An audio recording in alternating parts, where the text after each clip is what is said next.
Check, 1, 2. Little mic check. Recording in progress. This'll be...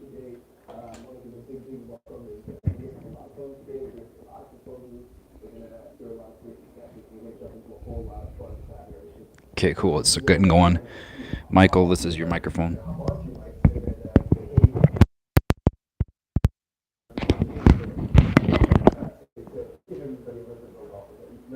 Can you send me the link to that, please?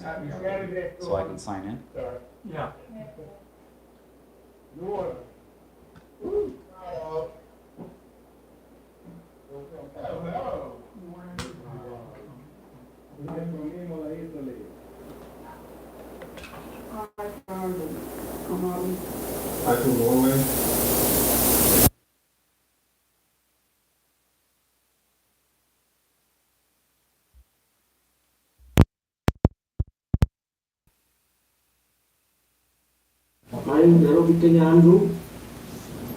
We are live. That was awesome. Let's make sure that we got good audio sound here. Let's make sure that we got good audio sound here. That's pretty good. How about this? Is that good? That's pretty good. How about this? Let's go to mute here.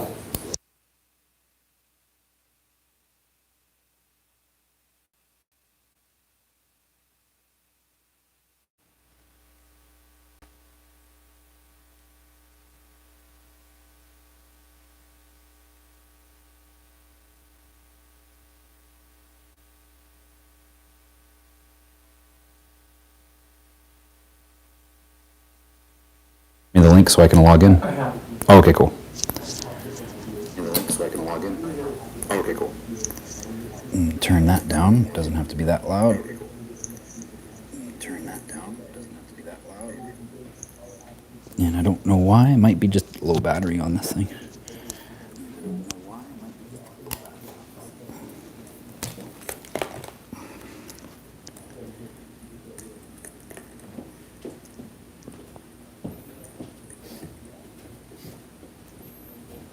All right, it's on a Zoom.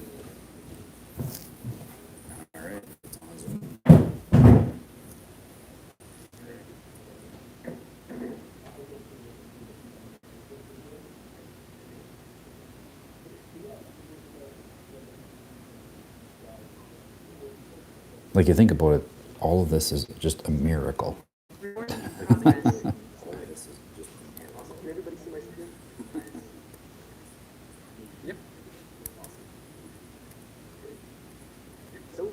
Welcome, everybody. Thank you all so much for joining us for Ideafest.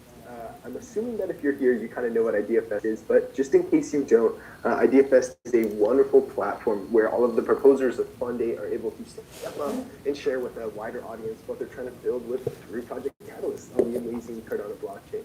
So that's kind of what Ideafest is all about. We're happening today. We also had one last Saturday. That was a ton of fun. And we think today it's going to be even more fun, and it's going to encourage a lot of fun conversations. So welcome all you proposers who are kind of one of the big reasons that we're here today, and kind of one of the core pillars of Project Catalyst, of course, the people that are going off and building, utilizing the Cardano treasury.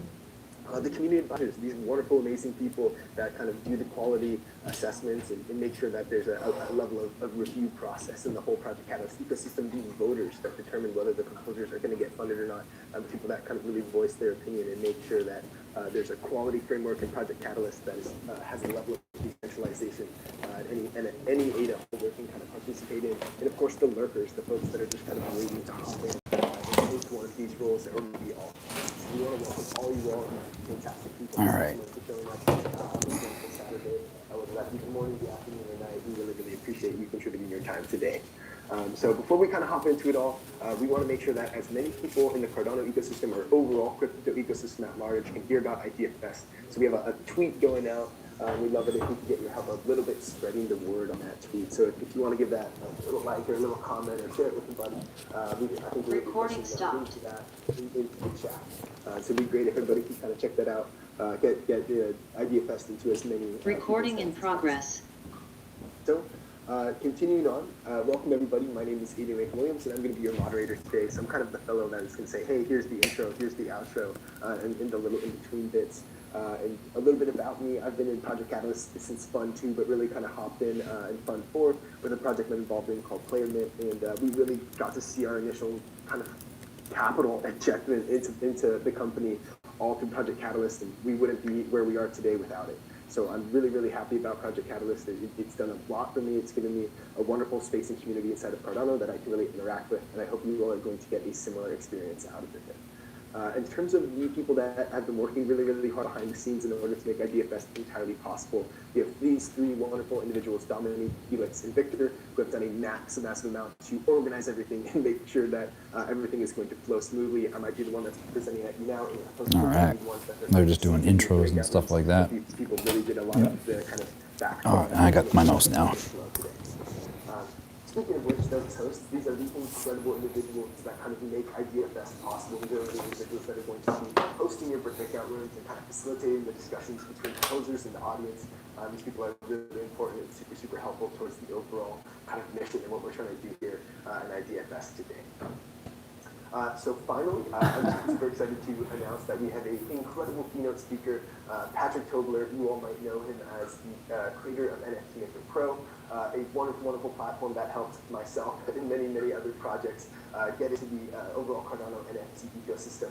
He's someone that really kind of made it easy for the people that might not have the same tech savviness to jump into NFTs and really get involved in that whole space, and led to a massive amount of Cardano native assets to be into. So thank you all so much. I want to welcome Patrick Tobler to the stage. I'm going to let him share the screen, and we're going to go over a little bit of a keynote, and then we're going to follow it up with 5 or so minutes of Q&A in case anybody has any questions for Patrick. So thank you so much, Patrick, for being here. Please take it away. Thank you, and thank you for inviting me. I'm going to start with sharing my screen. Give me a second. One day we'll have the production quality such that we can stream what we're watching while and comment what we're watching, and it all get up onto the YouTubes at once. Full screen right now? No. Yeah, with OBS, it wouldn't be that hard. Give it a second. Yeah, OBS would actually do that, totally. I mean, it wouldn't be that hard, like, yeah, right. There's some setup. Wave the magic wand. Yeah. And it'll just,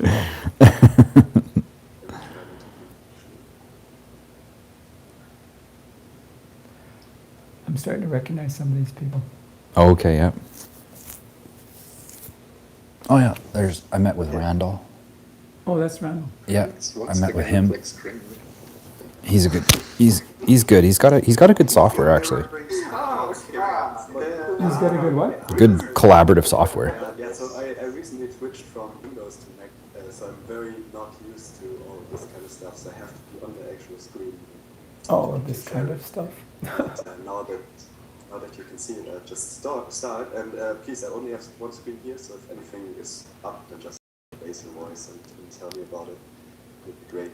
Oh, and So yes, this is the guy, yeah, I think, right? Okay. Thank you very much for inviting me. It's really an honor. I have to say I'm really a big fan of Ideascale and Ideafest in particular, because it's always like a great opportunity to just see, what everyone is kind of excited about. Logistically, this is a miracle. Where they see the future. Like, you think of 1,200 proposals. So I really I know. appreciate the invitation. All assessed. All assessed in one day. Yes. Or is it all happening simultaneously, or is it different It's a long story. different times, different There's lots of schedules? stuff Oh, that yeah, to it's talk all about. happening today, yeah. Yeah, crazy. It's not 1,200, it's just people that signed up. Oh, okay, got it. And its history with To present. Project Catalyst and how Got it. we approach our Project Catalyst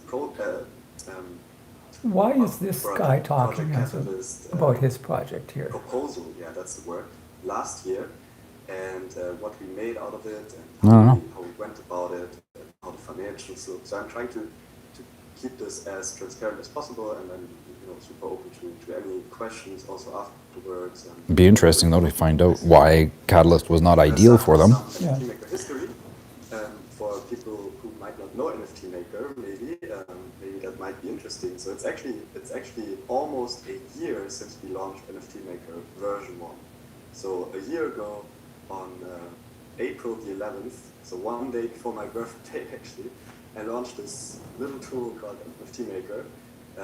Was like a 1-week project. It was a very simple. You can see it on the screenshot down there, and I didn't really expect it to be a big thing or be a huge success. I expected a few people to try it out because NFTs were new on Cardano at the time.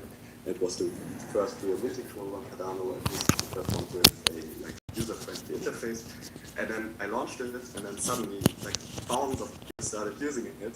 I was awake the whole night. I was debugging my whole birthday because a lot of bugs came up and a lot of things happened that I didn't predict. See, Patrick, this But is not overall, relevant. it's Huh? super cool to just see what happens when you give people the opportunity to actually interact with the blockchain and do something on the blockchain. Well, it could be a case study. After NFT Maker version 1, I decided, okay, now this was cool.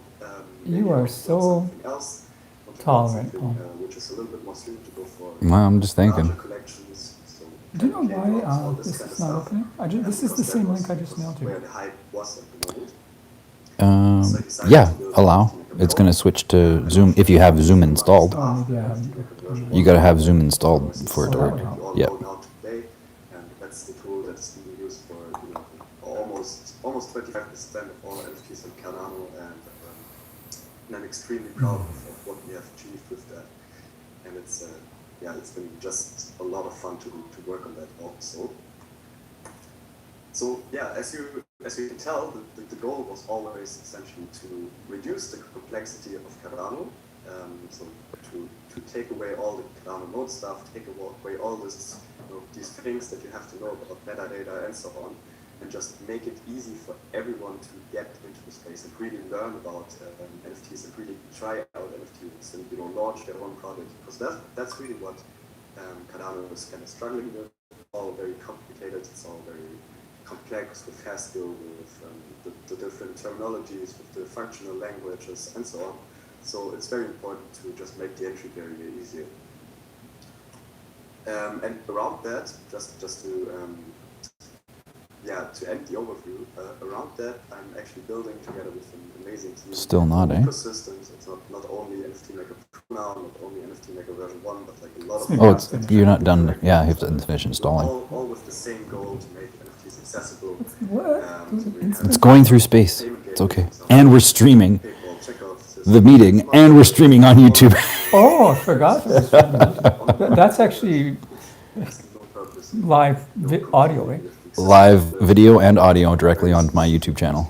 I wonder if anybody is watching. Not right now. That's No. what I'm doing right now. That's the focus. Oh, that's cool. So enough. It's more of a what we've done record so and far. save it. Now I want to talk a little bit about Project Catalyst, because as you know, we're all here for Project Catalyst. There we go. We started NFT Maker actually also with Project Catalyst, or at least we started applying for Project Catalyst very shortly after release of NFT Maker version 1. So, as a background, I was still in university. I was writing my bachelor thesis at the time. I'm not sure how to turn the audio. I don't want audio on this one. That's okay. Go ahead. I want the Go mic- ahead. I want Allow. the mic on that one. Go ahead and go through all of that, and then just disconnect when you're ready. It was just a lot of fun, and it has been very cool to do this stuff. So No, you wanted to allow. No, not gonna be able to use it. No, I don't want to use the mic. Doesn't matter. You still want Zoom to have access to microphone so that it'll work, but you just mute once you're in. So this, what you can see right here, is basically Wi-Fi. the initially planned roadmap. Recording We in released progress. version 1, we applied for Catalyst, then we planned to release a marketplace, And and then then we planned to stop video. um, Unless you want your video on too. that has gone a little bit different. And I don't want the sound on this one. I just want to look. But, Yeah, That's just yours. turn it down. Yeah. So here, from a financial standpoint, I think that might be interesting There you as go. well. So we applied for $40,000 Project Catalyst funding, and we made around 40,000 ADA with NFT Maker version 1 in the first few months. At the beginning, we actually charged 10 ADA per NFT. So that was very expensive, but the ADA price was also low. So it was I think 10 cents or so, and then it went up rapidly in the same year. So that these were the financials, and that was all basically what we tried to use for building the marketplace. And then we applied, we made this wonderful NFT Maker 2 full NFT platform idea scale application, and we luckily got the funding, which I'm super happy about. The community has really rallied behind it and shown that you can come to Ideascale not only with an idea but also with a working product that you want to build. Oh, should I put the mic on? Which I No, it's okay. It wasn't working for some reason. I think the battery might be low. So I should just keep my voice up, kind of? Yeah, it'll catch both of our voices. Marketplace yet. We have not. I wasn't the only one working on it. It all went a little bit differently. So we had to switch our timeline a lot. And essentially, what happened for us was we got the funding, we started working on the marketplace, and then a few projects came to us and they told us, okay, we need our help, and your help. We need to launch some NFTs, like some larger collections, specifically unsigned algorithms, which you might know, of course, and the Hoskinsons at the time both said, okay, please, Patrick, you do NFTs, can't you help us launch these collections? And then I decided, okay, let's take this opportunity to build like a small tool, NFT Maker Pro, to make it easier for me at the beginning, and then also make it public and allow other people to launch that. And that has changed dramatically, like how we have funded ourselves and how our timeline looks like. So we started with the plan for Ideascale, and then we made like an intermission, and we essentially funded ourselves through NFT Maker Pro and through the Hoskinsons and the unsigned algorithms. We made some amazing statistics that we focused a lot on NFT Maker Pro simply because the need for it was there, and a lot of people decided to say, okay, wow, I want to launch my project. Wow, indeed. We've minted almost a million. Over 900,000 NFT projects with that, which I'm very proud about. And we used basically all the money that we made with this. Did you take note of this? NFTmaker.io? Because like on Bright side, you see these amazing. So it'd be interesting to see, compare, like right now we're using Cardano, right? But it'd be interesting to compare the tools. Yeah, I looked at that guy. I've been spending a lot of money on lawyers, as you can see, and we've also been growing the team a lot. And the truth here is, the funding from Ideascale for our use case was not ideal, because Ideascale was not ideal, because it was not enough, and the idea was at the beginning to fund only 150,000 in legal and compliance. build this project, and then it just What a fucking waste of money. we ended up basically. Like honestly, I thought we were going. This is 200 grand. That seems steep. What the hell? Just to give you an insight. I mean, I could see Things can also security on the internet being that way because you're using a centralized server, so you want to make sure that that's secure. I could see the security being expensive, but legal? I learned a lot. Oh my god. What an antiquated system. So pathetic. It requires $150,000 a month for someone to provide a service for people to NFT their own shit. What a waste. That legal system is such a scam. You can just go to Ideascale, you can just request some money and build whatever you want, and request $10 million, and then you build this amazing big company on Cardano and stuff like that. But that's not really what Ideascale is about. At this point, Ideascale, I always keep saying Ideascale. So yeah, see here, his presentation is actually going into the what Catalyst is for, what it isn't for. For me, Project Catalyst is about getting started, about showing what you want to build and getting full-time into Cardano. Yeah, so you're building something that doesn't provide income? That's awesome. Yeah, that's also right. Projects. It's ideal for open Breatharians. source development or for projects that get funded in increments. I've been seeing that a lot. That, for example, DC Spark is always like funding very small portions of what they want to make. You're building proof of concept, small team. It's just the two of us. That's amazing. That's actually like a really big and powerful thing because it allows so many different people to just start building stuff on Cardano. I mean, I can see we're over 140 people right now here in the call, which is just brilliant. Everyone here is interested in the future of Cardano, and it is just accelerating and getting bigger and bigger. And this is just the people that showed up. Yeah, Ideascale is. Like you think about it, there's people that couldn't make it because of school or work or family or whatever. Was not ideal. How many people are on this call, I wonder? He said 140. So, That's not that many. Right? exactly. This is just one of them. Want to say a few more This is words just one call. for one project, for one challenge. No, this is the main keynote. Oh, right, the idea, oh, that's right, Ideafest. So that 140 is everybody that's on the call. Are the ones that they give the vote to. But you said that there was many simultaneously happening at the same time. Not different calls, so I think they're rooms. Oh, we break out. Yeah. Okay. Well, still, it's pretty good. Probably only 2-3% of the diehards are going to show up for something live. Everybody else is going to watch it Yeah, afterwards. Exactly. These are the dialogue Felix. What is the benefit not only for you? These people, I think, are pretty much the diehards. To advance Cardano, right? And, 138. you should have like an answer for that, I think. And then what's also super important is the team behind the project, because as you can see in our case, we had to switch our plan a lot.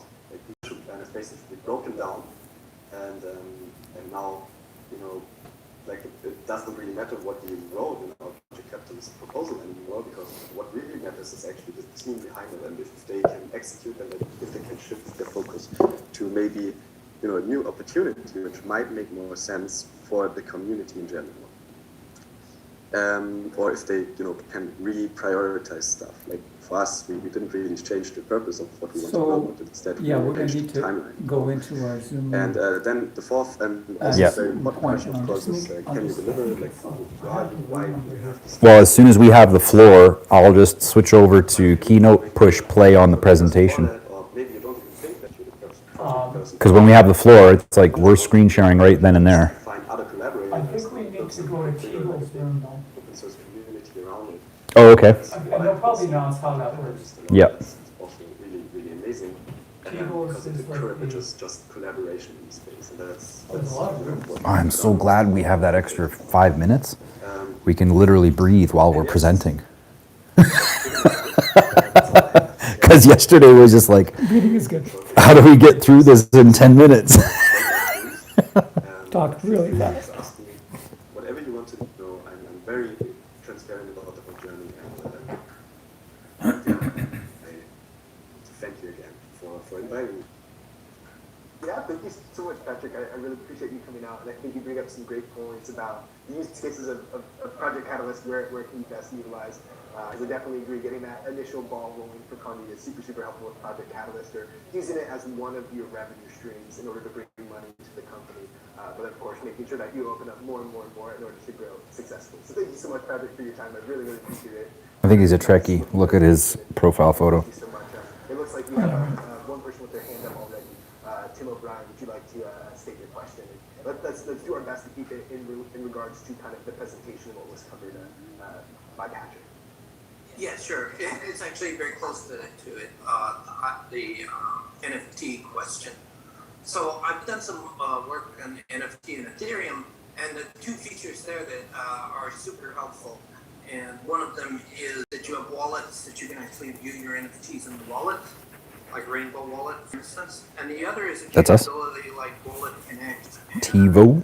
And Okay. some native wallets have it where you can actually connect to a website using your wallet as a login, as authentication.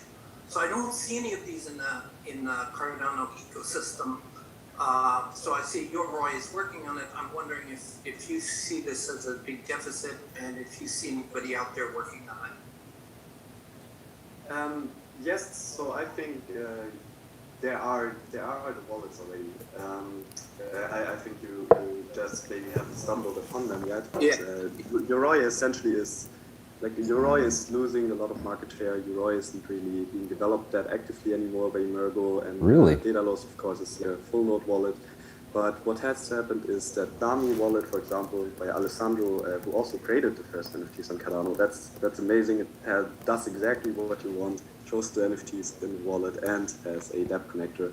And there are many others. There's Giro Wallet, Susi Wallet, or now it's called Eternal, and many others. So there are like, I would say 6 or 7 wallets who do exactly what you described, actually. Just Okay. not the official ones. That's good to hear. Yeah, super important to be able to interact with message signing and smart contracts. It really opens up the whole chat ecosystem. Yoroi is not really being developed anymore. That's interesting. Great. Yeah, so I think Gotta update our community on that one. and then we'll hop into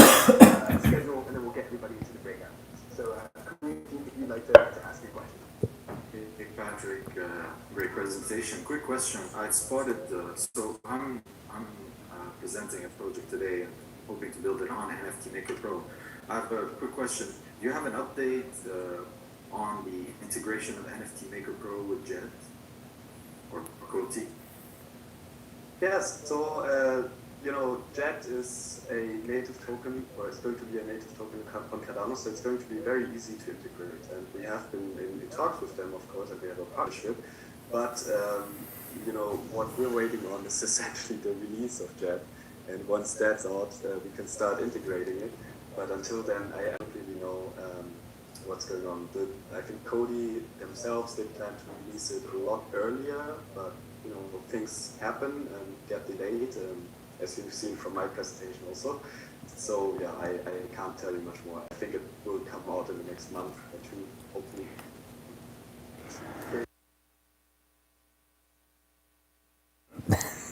Yeah, no, thank you all so much. I know you have a question, but we gotta keep things moving just because we want to get people to breakout rooms in the next 4 minutes here. So apologies. Good job. Way to keep things moving. At a later time.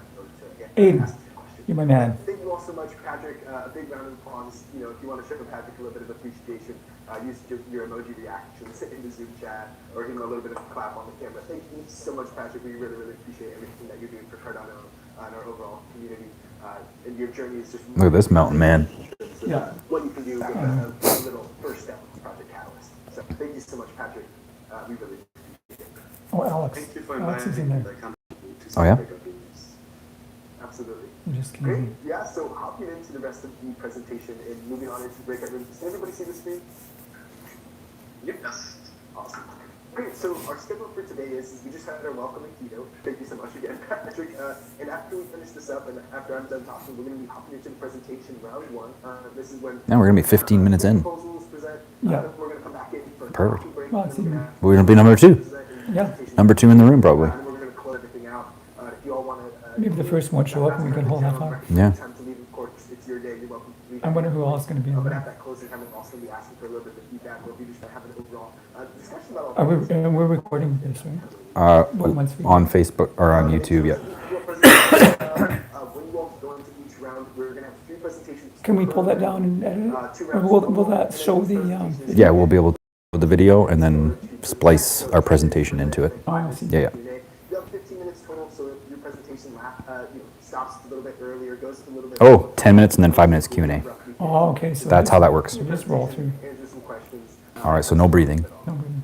So, kind of getting into it all, before we kind of get you all into the breakout rooms, I just really want to encourage everybody to, when we're having these presentations, be sure to listen carefully. There's a lot of wonderful dialogue that's going to occur.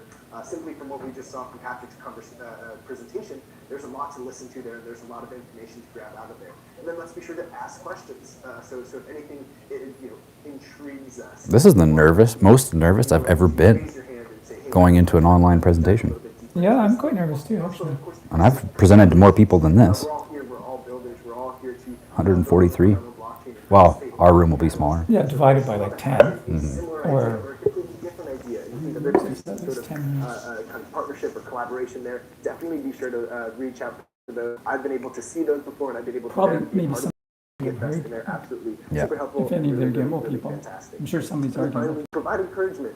There might be some things that you listen to and hear today that you think, hey, this proposal could be a little bit better for this structured this way. Let's be sure to do that with as much encouragement as possible, so that the proposer says, okay, Steve, I got some great Seriously? feedback. I'm feeling pumped I hope and ready that's to go not on. gonna go wrong. So my proposal and my project is even better.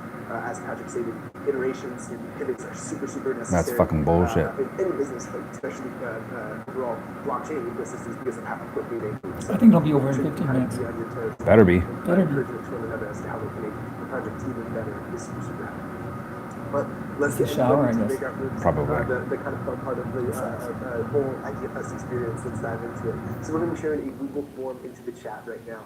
In this Google form, we're going to see all of the breakout rooms we're going to go. So you're going to see a number, and then the host name, and then you're going to see all of these Google lists Forum of the chat, proposer's okay. name, and then There's their more. proposal. So if you're a presenter, please open up that Google Doc and then look for your name. Oh, really? And be sure to join in the breakout room that you are assigned to. And please fuck? stay Why there not just to use the very Zoom least to when you breakout rooms, completed your guys? presentation. It just makes it a lot easier on our host, and we really, really appreciate it. After which, No, you're no, welcome no. to kind of move The- around and hop to any breakout room at all. If you are not presenting today, just open up that Google form and please feel free to join any breakout room that seems exciting to you, and please feel free to hop around as you please. That's super, super encouraged, but of course, if you're presenting, be sure to kind of stay in your breakout room until you present it. And then finally, if you need a little bit of a pointer as to how to get involved in these breakout rooms, you're going to see a little kind of a fourth tile icon. If you're on desktop, that's going to be in your bottom taskbar of Zoom. If you're on mobile, it's going to be in the upper left-hand corner. You just use that and you'll be able to see all the breakout rooms with their proper room names. And then finally, a really, really great way in order to get engaged in the discussion is Zoom has these kind of emoji reactions where you can do one that's called raise your hand. And as you saw with Tim, when he originally pressed some that, tools he may kind be of jumps unavailable to due to the heavy traffic top of the as screen well. with a little hand emoji in the left-hand corner. And that makes it kind of really easy for the host to understand, oh, okay, hey, this person wants to speak or ask a question. So that's super, super helpful. We're According to this, going to hop into all the Steve-O's breaks. I believe we just got them opened up as well. And of Yep, course, you're presenting. if There it anyone is. I needs see it. assistance or help, if anyone needs assistance or help, please ask. We are here to provide it. Yeah, so thank you all so much. Please join your breakout rooms now. Feel free to message in the chat if you need help, or if you want to raise your hand. How do you join the you're welcome to as well. So thank you all so much. Please have fun. Recording stopped.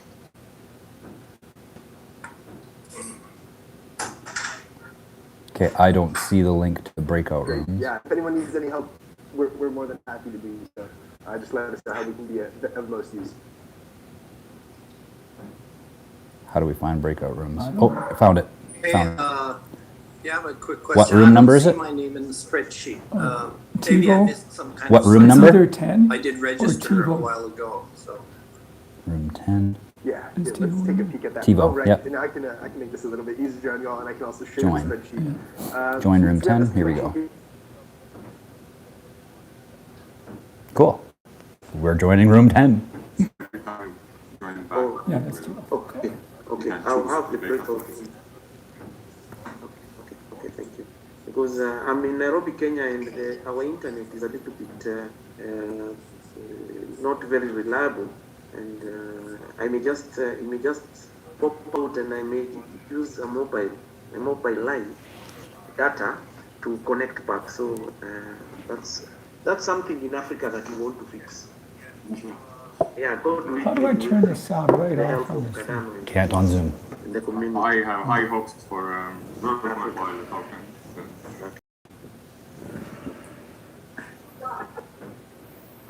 Oh yeah, Jelani Sasso joined the room, and he's our first presenter also.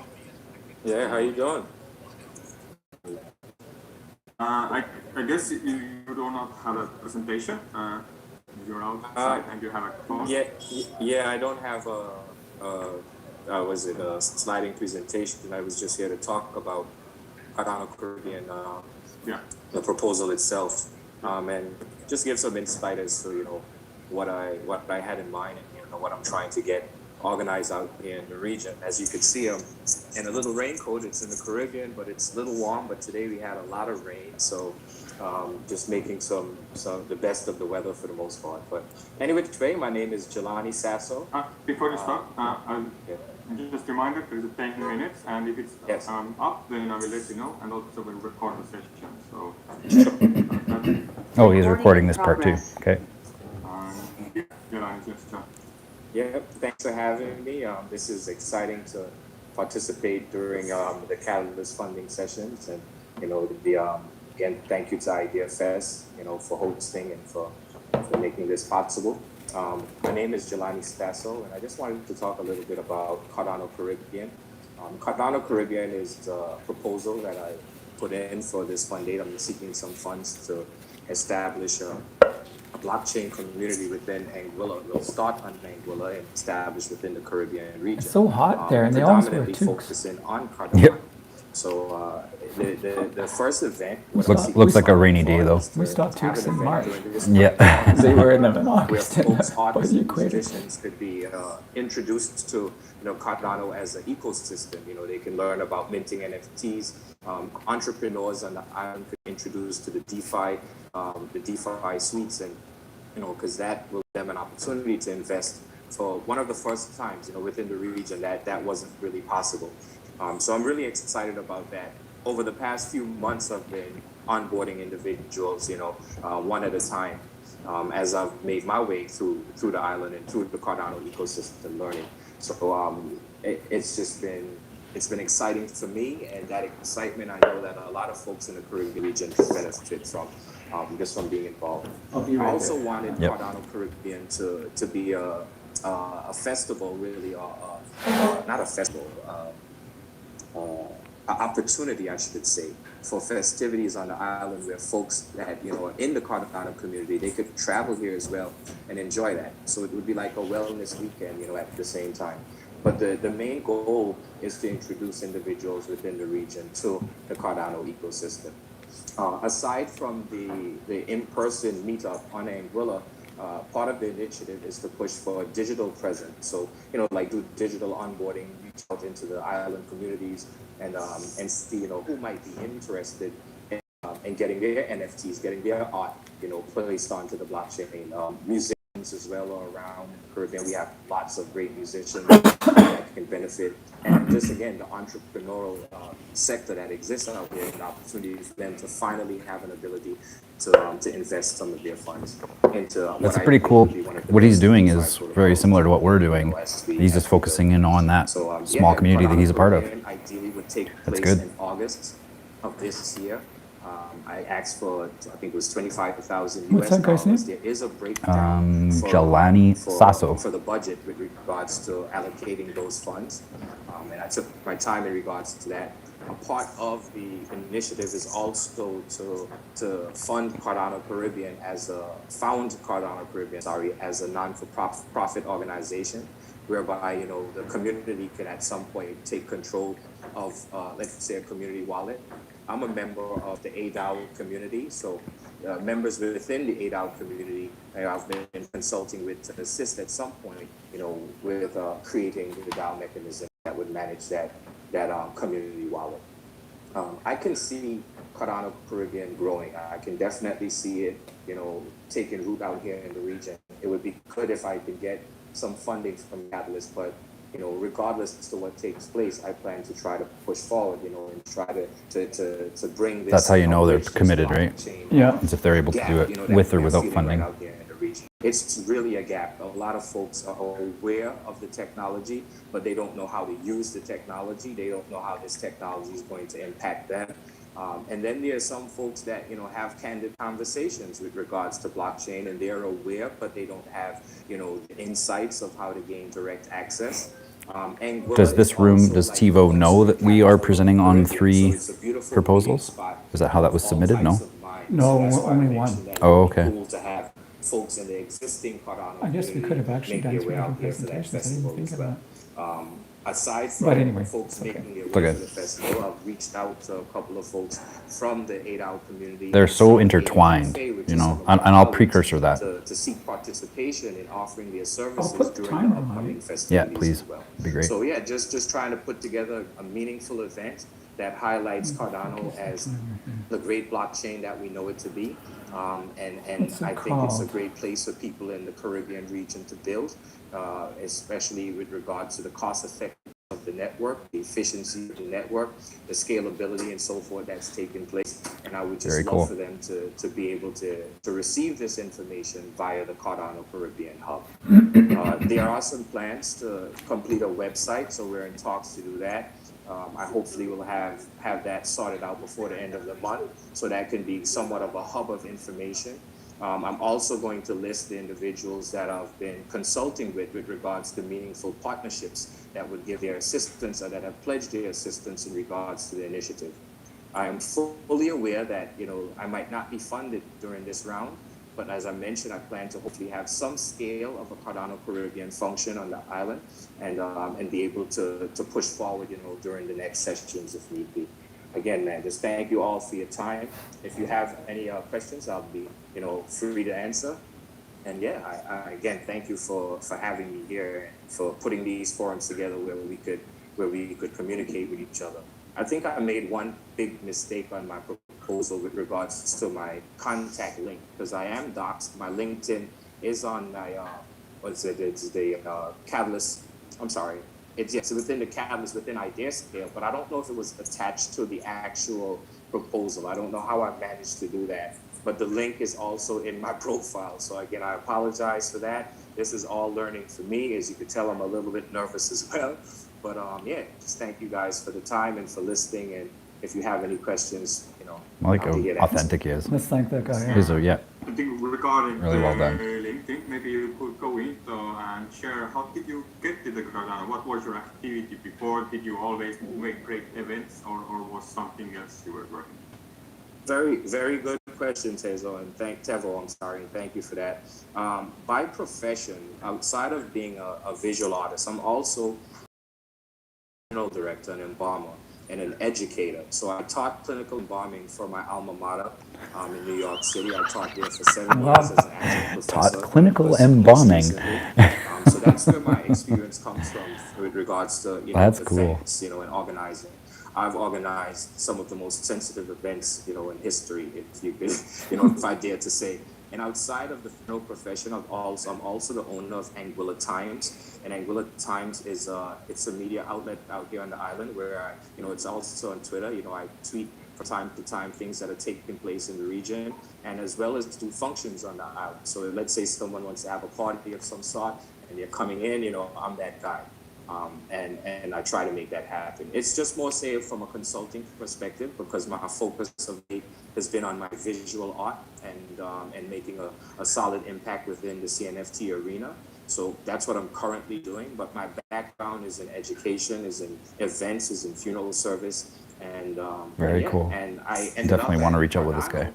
I mean, naturally, because I was creating my on Ethereum. Oh, people are so verbose. I want to say Gosh. 2000 and 2020, 2021, and then ran into just the gas fees, and was looking for the best alternative so that I could grow. He's nervous. And Cardano presented just that, and that's why I say that what I found as far as a great resource, and the folks that are tapping me that are interested on the island, because I spend time between the island of Anguilla and Connecticut in the Northeast United States. The folks out here could really benefit from Cardano, from being introduced in a meaningful way by the loving community that we know that we have.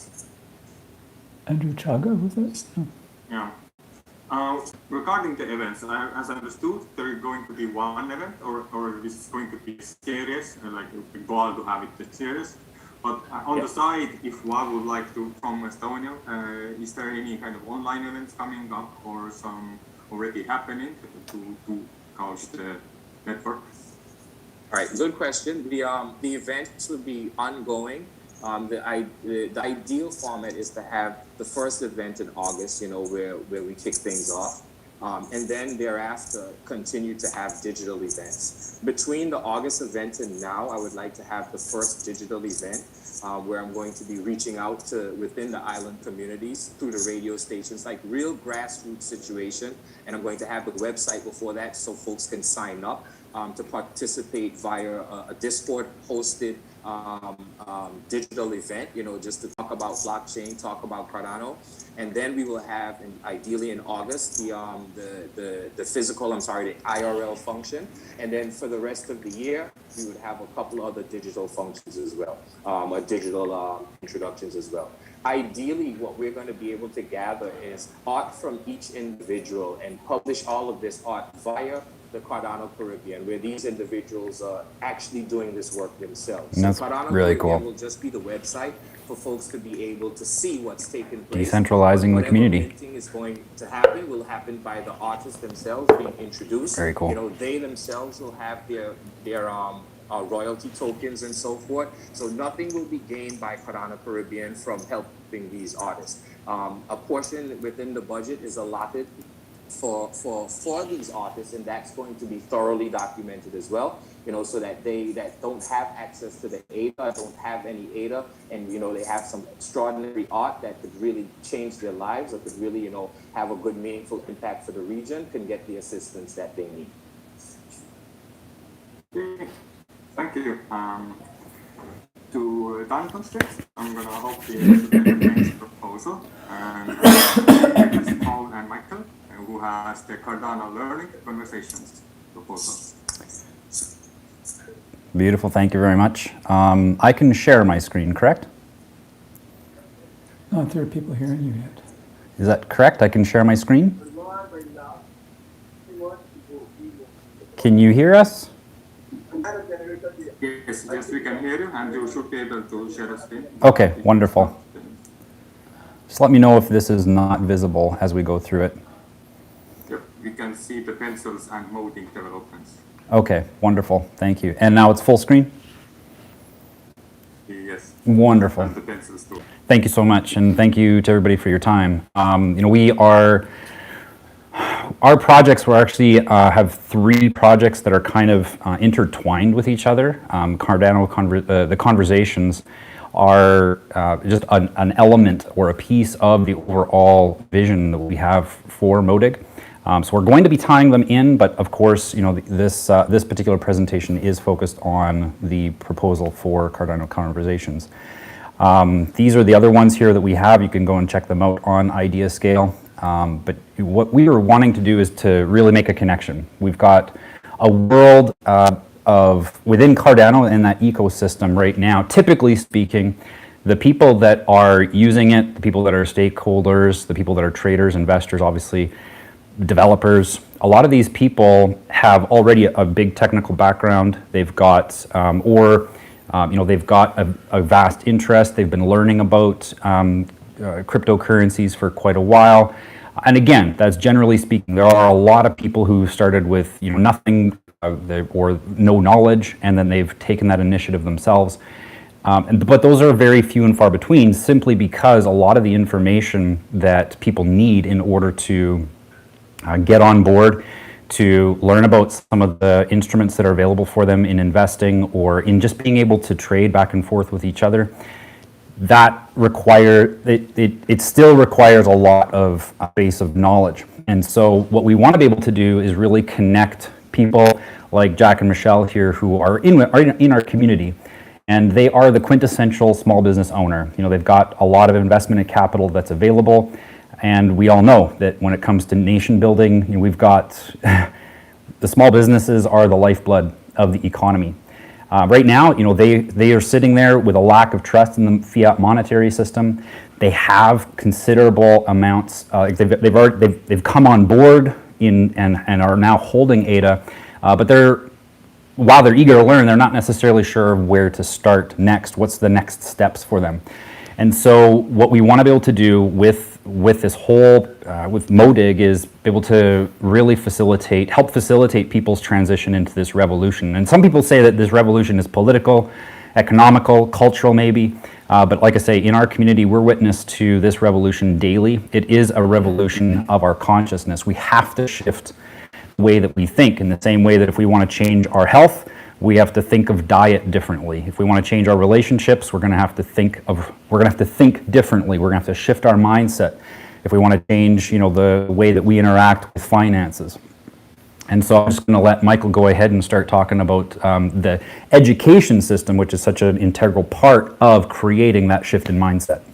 Thanks, Paul. Yeah. So And before you continue, on the presentation you have this pencil box covering part of the presentation. Oh, this box here?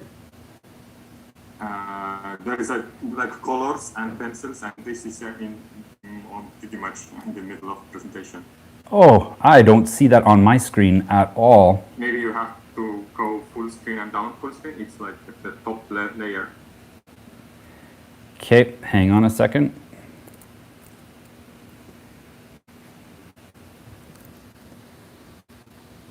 This one here?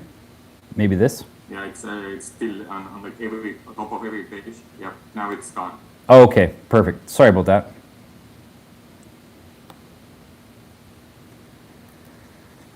but hopefully this is better. Okay, go ahead, Michael. Sorry about that. Able to see details. Thanks, Tivo. And I just want to quickly shout out Jamal. We really appreciate where you're coming from, and we're so much on the same page. It's amazing. In terms of changing consciousness, we want to actually transform the education system itself through decentralizing assessment, which is distributing assessment. As you may know, the current education system is basically a parallel to the current monetary system, where we've got credentialers who are institutions that basically are controlling the credential information the same way that money is being controlled. So we want to change the system right from the bottom to a different way of going about assessment, and where there's a peer validation system. And this is more described in the video that's linked in our proposal. So the study buddy thing is a way to bring people together into a collaborative relationship with other learners, because there's so much for us to learn, whether it's learning about wallets, whether it's learning about staking, whether it's learning about Plutus, Haskell, whatever topic people are learning about, all of us are learning every day. And a lot of the time it's hard to follow through on our learning intention. So the Study Buddy 3.0 is partly a way to actually change education just from the ground up, but also for you in whatever you are learning in the next month. If you would feel it useful to be hooked up with a couple other people who are on a similar learning path, that's what we want to do. We want to bring learners together and actually have an agreement and actually have a little bit of structured facilitation for people learning stuff in Cardano. So that's one of our projects. The second one is also related, that there's so much to learn, and this is called the Cardano Learning Needs Assessment. And coming in, I have an education background, and I'm noticing, wow, there's just a huge amount to learn as we go through this. For example, just as a voter, things that you've had to learn how to do, like you weren't born knowing how to do, you weren't born knowing how to select a wallet. Everybody has to have the competence to make an account. Everybody has the competence to install a voting app, which, by the way, if you have a Linux phone, is not that easy. Everybody needs the competence to view proposals. So with my background in education, I just realized what we need is a learning needs assessment. We actually need to get a big map of the overall learning territory. So this is not about making tutorials. Someone else can make a tutorial about selecting a wallet. Someone else can make a tutorial about making an app. This is only about mapping out all of the competencies that a person needs, actually in all of Cardano, but starting with the community advisor role. And we have a Google Doc that's linked. Here's kind of what that might look like. Like for example, competencies for assessing a proposal. Somebody needs to understand what audibility means. Someone needs to be able to give an example, like, is that auditable? Is that not auditable? That sounds very basic, and actually most of these things are very basic, but when you read that, could I do that or could I not do that? And so if I could do that, then I could become a community advisor. And so this is going to be a map for people, not only for people making tutorials, but also for new people coming in just to get the lie of the land. So we're asking for people to help us crowdsource this Google document and fill the whole thing up with everything that is needed to be known if you're going to function in the Cardano. Yeah, like a decentralized curriculum. Environment, a decentralized distributed curriculum that would be an open source resource for the whole community. Awesome. And we're calling for participation from the community for both of these. Study Buddy, like you, if you want to learn and if you want to contribute, and just like Jamal, whether we get funded for this or not, we want to do this. We think it's... We're doing it. We're doing it. Yeah. We're here for the long term, and we want to contribute directly to this community. Mm-hmm. And I'll thank you very much. The links are in our proposals, and I'll pass it back to Paul. So yeah, and then this brings us full back circle to the main project that we're actually looking to get going off the ground, and that is this podcast that bridges the gap of communication. We've got the developers. I know we've got very little bit time left. I'm going to go through this as fast as possible. We've got the developers who have an incredible depth of knowledge. They've got the vision of what that is that they're working on.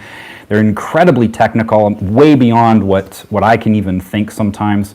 And they can communicate with each other very effectively. Their white papers are awesome, but many times they're incommunicable back to Jack, the first example that I gave you. Jack and Michelle, they've got lots of capital to invest, but they're not very technical.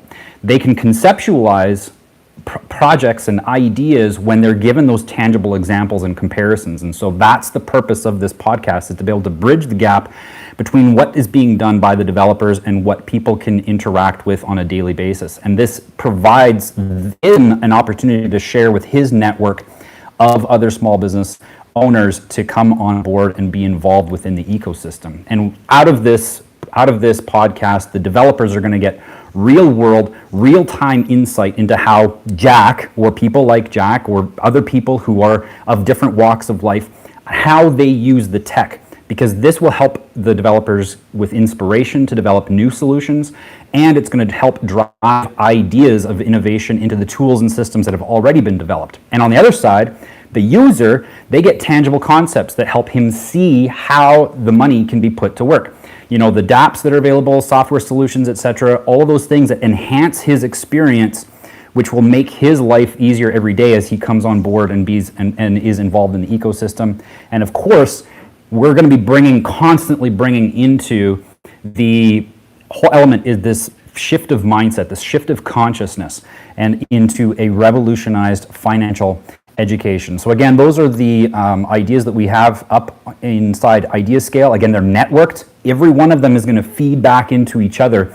But the primary focus here is the learning needs assessment, or sorry, the Cardano learning conversations, just because that's where kind of the rubber meets the road in making sure that our communities can actually come on board with a lot more an expedited learning process. So yeah, that's it. That's all we got, and we got some time for questions. Yep. Thank you. My first question will be, because I like to know people behind the proposals. Yep. Can you share a bit about you? How you both got into You want to go first? Cardano, and why did you pick up the educational side? Michael goes first, yeah.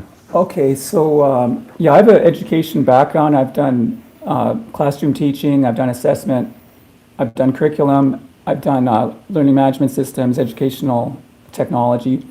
So when I came into Cardano, which was I had Cardano for a couple of years, but I only recently found out about Catalyst, and that just, oh wow, like what an amazing space. All these people are learning stuff. And then I realized, oh, for an educator, this is a great place to be, because all of us are learning, like 60% of every day you spend learning stuff, right? Okay, over to you.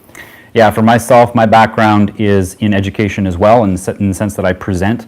I've had a marketing firm in the past, and I've consulted for large business, small business, and then of course I've got a mindset component to a lot of my coaching for interpersonal relationships. I've got coaching for business, I've got coaching for marketing, and as you know, the last 15 years has gone on, I've been presenting ideas for people to help them conceptualize from one way of thinking into a new way, because I've got that strong belief and that conviction that if we want to have different results in life, we have to change the way that we think. And so I incorporate everything that I teach from that stance. And both of us have professionally been involved in this bridging capacity very much, like kind of having a foot in both worlds and being able to speak the language on both sides. Yeah, I've also built some highly technical and complex systems with just web apps and stuff like that. And so I've got the experience building things that are technological. So I can communicate with developers, but I'm not a developer. I'm more of like a project coordinator, so to speak. And so that's where that bridging comes into play. Yeah. Any other questions? Yeah, that's great. One thing I would add, but then I jump to the next person. Yep. And what I would add is that I'm really appreciate that more help on the education side is coming, because Capital School is having like a lot of demand, and it's hard to kind of like push out everything. So coming with other sides, so we're only focusing on community advisors and like VCing and having this clear guidance for basic roads, but there is so much more to cover. So guiding people to actually execute on the proposals is a whole another level. Yeah, and thank you. And I just add that we've been really working hard to try to network. Like I've been networking with the Plutus PBL, the problem-based learning, with James, and networking in different places in the CA community. So Yeah. we're here for the long term, and we want to make relationships. And it's great to meet everybody. And thank you very much for this opportunity to present today. Yep. Thank you. And next up is David Bayer, representing Cardano field. Hey, good night. Can you hear me, guys? Yes, we can hear you. Right on. I do apologize in advance for Good, and we respected the time. the level of energy. 15 It's not minutes. going to be great. I just tested positive to COVID, and I got fever, and it's 3 o'clock in the morning in Australia. Oh my God. But I'll do Wow. my very best 3 a.m. To present to you. We did it, man. We did it, and we Cardano were solid too. You can Yeah. see my screen? That was good. Yes. Yeah. Right. So CardanoField.io, the website is over there. But what I wanted to capture was Cardano Field. Did you see that guy that was Really right is- there? Yeah. That was Alex. I saw it. From Yeah. Yeah. from the very core basics that Cardano is actually virtual. It lives in a virtual dimension.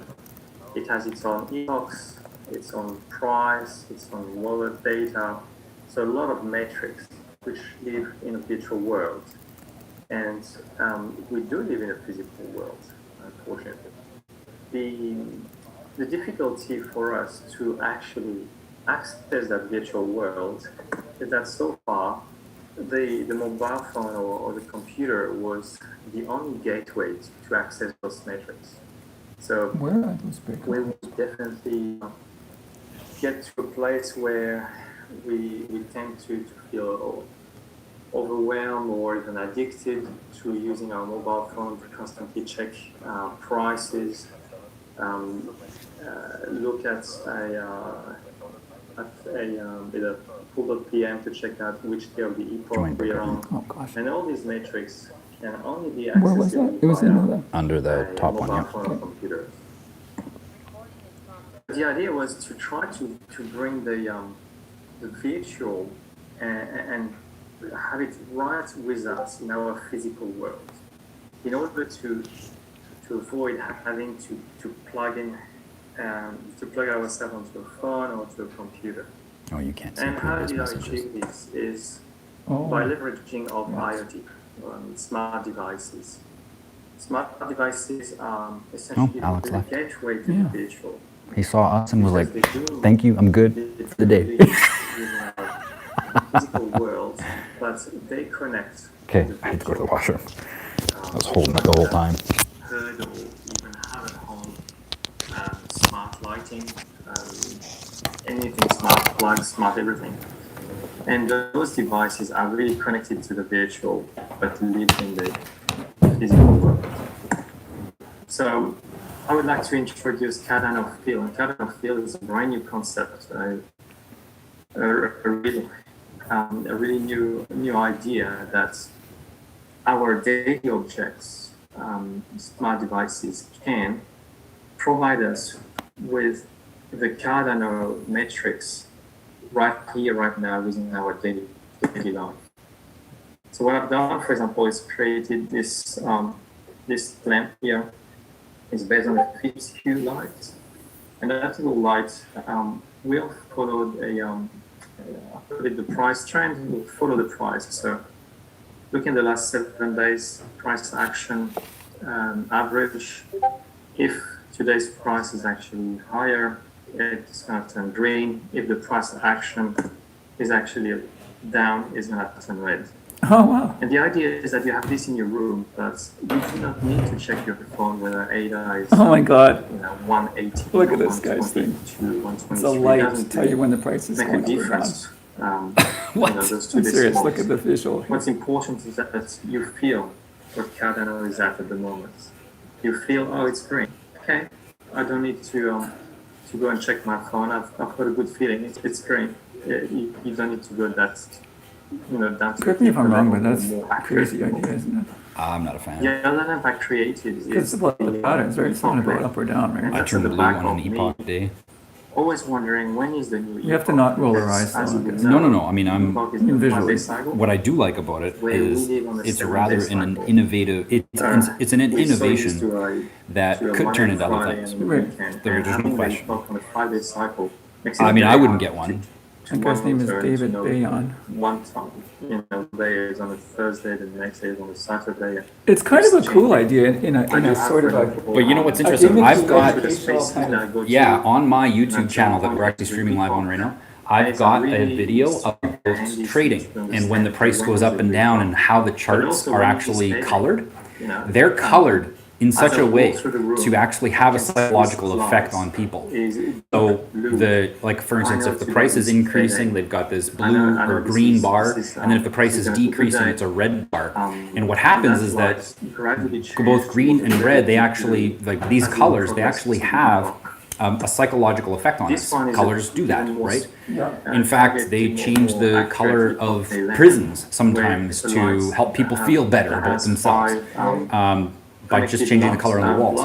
But those colors that he's referencing are actually not good, because if the price is going up, you don't want to have a euphoric feeling, which is what green helps, that positive attitude. And then if the price goes down, it turns red. Well, you don't want to have red, which is also associated with anger, anxiety, panic, all that stuff. Which, of course, if the price is going down, people are going to feel that. So you actually don't want to have colors representing up or down pricing, because that enhances, it actually feeds the emotional response to the price going up or down. And we need to make sure that we have more of a stable emotional stance when it comes to prices fluctuating. So I developed a combination of colors for when I was trading. So my screen, when the price was going up, it was just tan.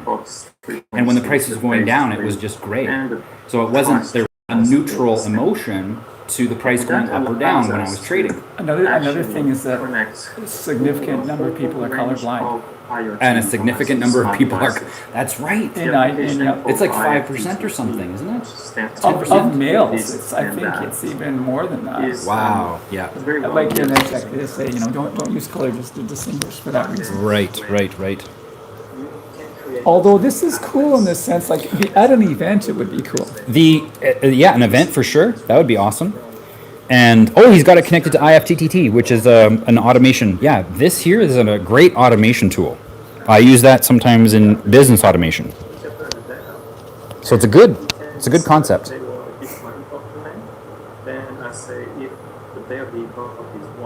What is Ifttt? It's an automation software. So you can automate much of your life. Like all the things that need to be done digitally can be done in the background with this, basically a machine learning. So just to summarize, I think develop people's new lives. I kind of don't really like this sort of transhumanist sort of slavery. Well, it's transhumanism. It's again, it goes back to this idea that you don't feel. Like Cardano is not an emotion, so you don't feel Cardano. Yeah. Right? Play on your ceiling, but again, great idea. Like it's innovative, it's unique, it's creative. It's just for us, we don't see. You just walk past and you feel it. I wouldn't get one. I wouldn't go either, but it's interesting. Yeah. Is if everybody has one of these lights at home, then it becomes really powerful where those lights, for example, in every person's home, regardless where you are in the world, regardless of the time of the day, when the new epoch. What I like is that he's not doing a proposal for some idea. He's actually got something working. He's not, pie in the sky. He actually built something. Yeah, he might actually do okay with it. Like I think there are a number of people. Yeah, I agree. He would do well. Just for the gimmick value, people like. Yep. I would like to thank you for listening to this, and I will take all the questions that you would like to ask. I'm going to go ahead with my hand up. Good feeling about this product. That's nice to ask a question if you have one, yeah. One question from me would, can the user itself change the color? So you say that at the end you want to have a blue, but maybe somebody wants the green, or have a switch. I was going to ask the same thing. Kind of customizability? Yeah, very good question. The beauty of Ifttt is that it's a product that allows you full customization. To access those full customization, though, you will need to purchase like a pro account with Ifttt. So anyone that would have those pro accounts already. Do we need that light on, They Paul? use it. No, is it bright for you? Yeah. Well, now it's early, later in the day too, so lighting is better. If you prefer purple, if you prefer, whatever color you can, 100%. But for this product, I wanted to make it accessible to everyone. This product can be entirely free to people because I create those little applets, and those applets are available on all the free accounts. So people with a free account can just use this applet. And the idea is to, with the community, to actually get a bit of feedback as to what the community likes, and that can be created. Another reason why I'm not a fan of it is because if we're looking to remove ourselves from the old monetary system, whether the price goes up or down is irrelevant. Right. If we're supposed to be migrating away from that system, why care whether or not Cardano goes up or down? Although eventually, if it was pegged to like Bitcoin. Right. Then oil. oh, right. Right. You could compare. I wonder. question. That's the question. Yeah. That you can manufacturers that you can play with and monitor and change. Oh, my God. Awesome. We were talking about it while we were muted here. This is really innovative. And just one question that I have is, in the same way that you can, customize the color, would you be able to change what the Cardano price is associated to? So, for instance, right now, it could be, Cardano versus USD. Could I make it, Cardano versus oil? Could I make it Cardano versus gold? There's no reason why you couldn't. I would have to push into the tweet that matrix. So here I push the percentage change on the last 7 days as a percentage change. So Cardano has price action against the last 7-day average. Okay. Which to me is a meaningful metric of understanding how we're traveling. Again, I don't want to know, because you can use a phone if you want the 2 decimal precision, or you can do anything like this. But the idea is to feel Cardano. I wake up in the morning, I walk past my room, and I see my light is green, and that's enough to just put a smile on my face, and I go and keep moving on to what I need to be doing. A lot can be done. And that's why I'm here. I'm trying to launch that Cardano feel Right. concept, and who knows where it's going to end up to. Yeah, and the only reason to bring it up is because we were chatting. It's like, well, if we're wanting to migrate away from the fiat currency system and into something more sound, something that has integrity, we don't necessarily want to see. Eventually, right now we've got kind of one foot in one system and another foot in the other. But eventually, we're not going to want to know what the exchange rate between Cardano and the USD is. We're going to want to be able to see, what are things, maybe there are commodities that the investor is interested in that would be of more interest compared to Cardano, especially as we move towards a more Cardano-centric ecosystem. Indeed, yeah. Great idea. It's a great idea. Thank you. Much appreciated. And A little bit about you. Oh, I can yeah. read that you are a developer, but this slide text and the design, it looks very good. So, how did you come to Cardano and what have you done previously? I've always loved tech, so what's my I button? do work as an innovation manager. No, I'm good. Thanks. And I look Actually, I at could use a my lot of water. different technology, but Cardano came to me interested in 2017. I thought blockchain like everyone else. But one day I heard a podcast from Lex Friedman where Ben Russell was talking about him moving away from Ethereum to Cardano, for the good reason that Cardano was so much better, and that in itself triggered me to go and say, hey, I need to check out what Cardano is. And that was around 1.5 to 2 years ago. And the minute I listened to Charles, I listened to everything, all his talks and his AMAs and everything, and I was sold. And to me, Cardano is well beyond just the technology. Right. I fell into an environment where you feel supported. I don't know if the YouTube can hear or not, but he's saying Cardano's way beyond just the technology. It's like a gateway. I mean, using the blockchain itself can provide avenues of decentralization. Whereas if you're using the blockchain under a different coin, especially if you've got huge gas fees, it's not practical. Yeah, right. Another project of mine, but it's close to my heart. Not for the average user. It might Not be for the average, yeah. institutional, maybe, or Right. Yeah. higher levels, maybe. Bitcoin, but for the normal person, Right. Yeah. it's going to be the way to go. Yeah. Yeah. This was the great conversion. It's really the sweet spot. Plus the community is amazing. I agree. Yeah. DAOs are great overall. Light, you superstar. We got to meet up and chat. Who's that? Is one of the old guys that was helping me out with the trading. He was such a huge help for just coordinating education. He was He's on here? He's watching right now on YouTube. He just commented. Oh, I saw a comment coming by. Yeah, no, great guy, amazing. We're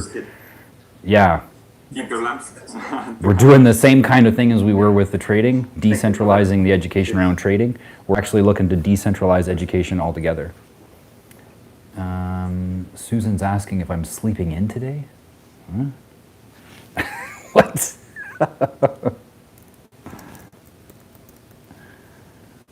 All right, next presenter.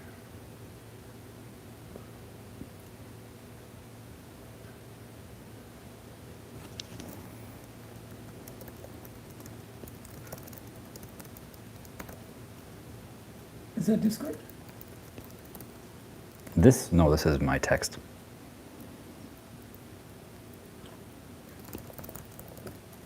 I think we need a few more.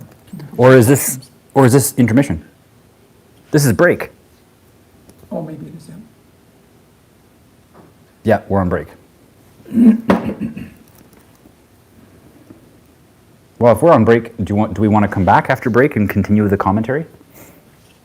Oh, yeah, we could actually. Well, I guess we're doing the commentary, right? We haven't commented too much. Oh, no, we've been commenting for 77 minutes. Everything that we've done has been recorded. And live streamed, right? And live streamed. We can continue with the commentary. I hope we said everything nice, nice enough. Oh, I thought we did, for sure. Oh, yeah, okay. Are you so you think just stop it and then continue? After break? How long is break? I think it's Do you recall? 15 minutes, but I could check on the. Do you have the Google Doc? I still have it up yet. Coffee break is 15 minutes. Okay. Well, we can chat while we're doing the 15-minute break. Actually, yeah, we can. Yeah, okay. So what did we decide and what did we think and how's it going so far? Oh yeah. So how did we do? Yeah. What did we learn? We pitched our 3 proposals. Yep. And what did we learn? Oh, they're actually gone. They're not even in the room. Am I the only one left in there? Yeah. Oh, I wonder if we're supposed to go back to the other room, to the main room.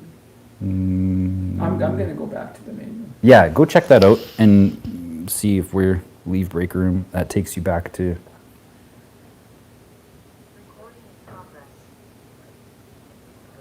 Yeah, well, he's still talking. Join in on this wonderful team called Entrepreneurity, which gives you some great tactics and tools as to how you can kind of, be a good entrepreneur, build out good. But did you want to chat about what we went through, or did you want to listen? Let's chat about what we went through, because And then we'll just keep this room open on Zoom, and then when they come back, they come back. Yeah. Yeah. So yeah, commentary. What did we learn?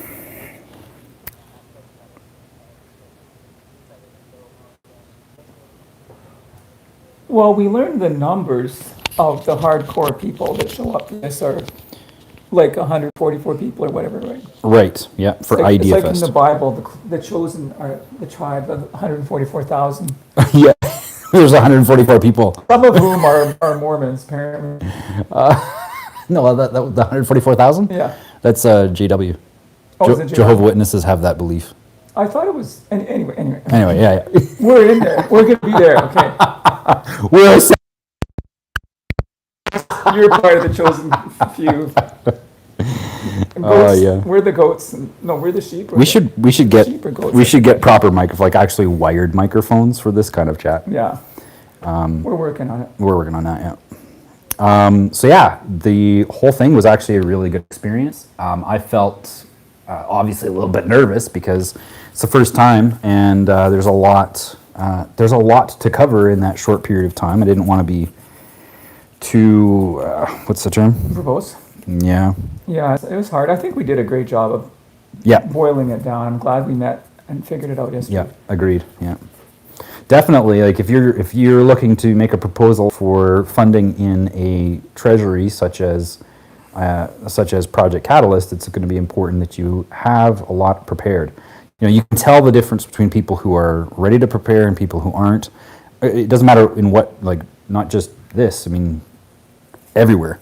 You want to make sure that you've got some good concept of what it is you want to cover, especially when you are given a time limit, like 10 minutes, to convey an idea as large a scope as what we have. Yeah, and most of these, like the default, going to be talking about one proposal. Right. And we just jammed in talking about 3 different proposals, Yeah. which are kind of one thing. And it's actually pretty interesting in the sense that in the Cardano or the community advisor Discord group and Telegram group, there was a lot of conversation about people submitting multiple proposals. Mm-hmm. And I was involved in assessing one of those. Someone had done in India, and they were going to translate something into one language. So I did that, and then it turns out they want to do it in 12 languages. So there was a big conversation about how to distinguish between proposals that maybe should be grouped together or not. And ours clearly is a different thing because each one could stand on its own. But over time they are integrated. So but there isn't really a category right now for those, that sort of like multiple proposal that has components. Right. Where they're intertwined. Yeah. In many ways, yeah.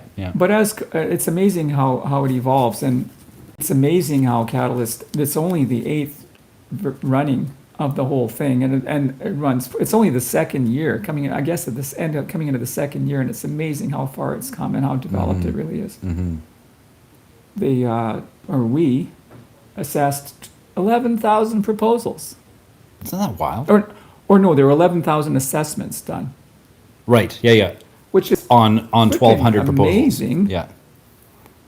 It's so amazing. When I compare it to academia, it's like academia sucks in terms of collaboration and completely community. inefficient. It's inefficient. It's so corrupt and it's so useless. And it's whereas Cardano, it's very exciting because it is kind of the Wild West, and there's gold in them nar hills kind of thing. And, Yeah.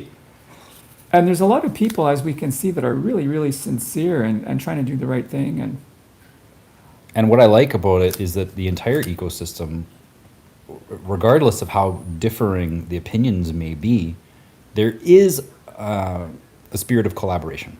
Yep. Recognizing that, we are not having to compete with each other.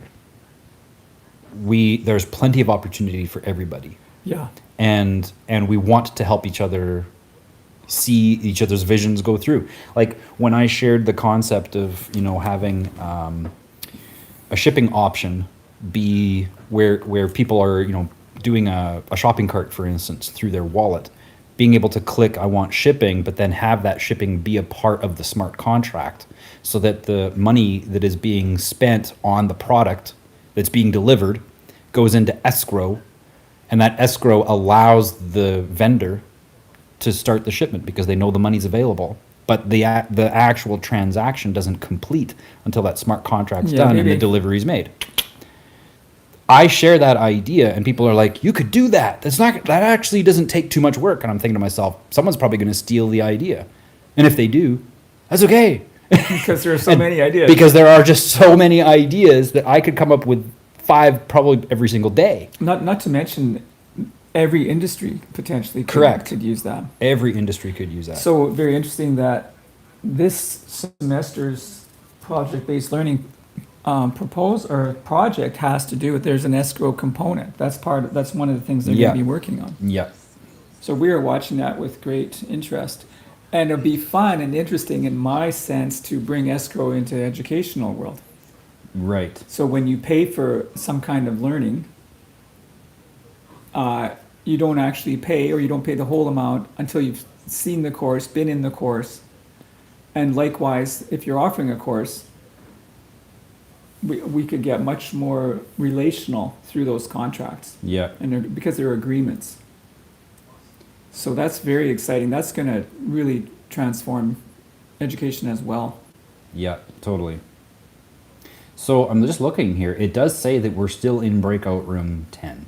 Yep. What time is it here? It was one. We got 4 minutes. So if they're not here within the next 4 minutes, I got to go find them. Oh no, here comes Andrew back.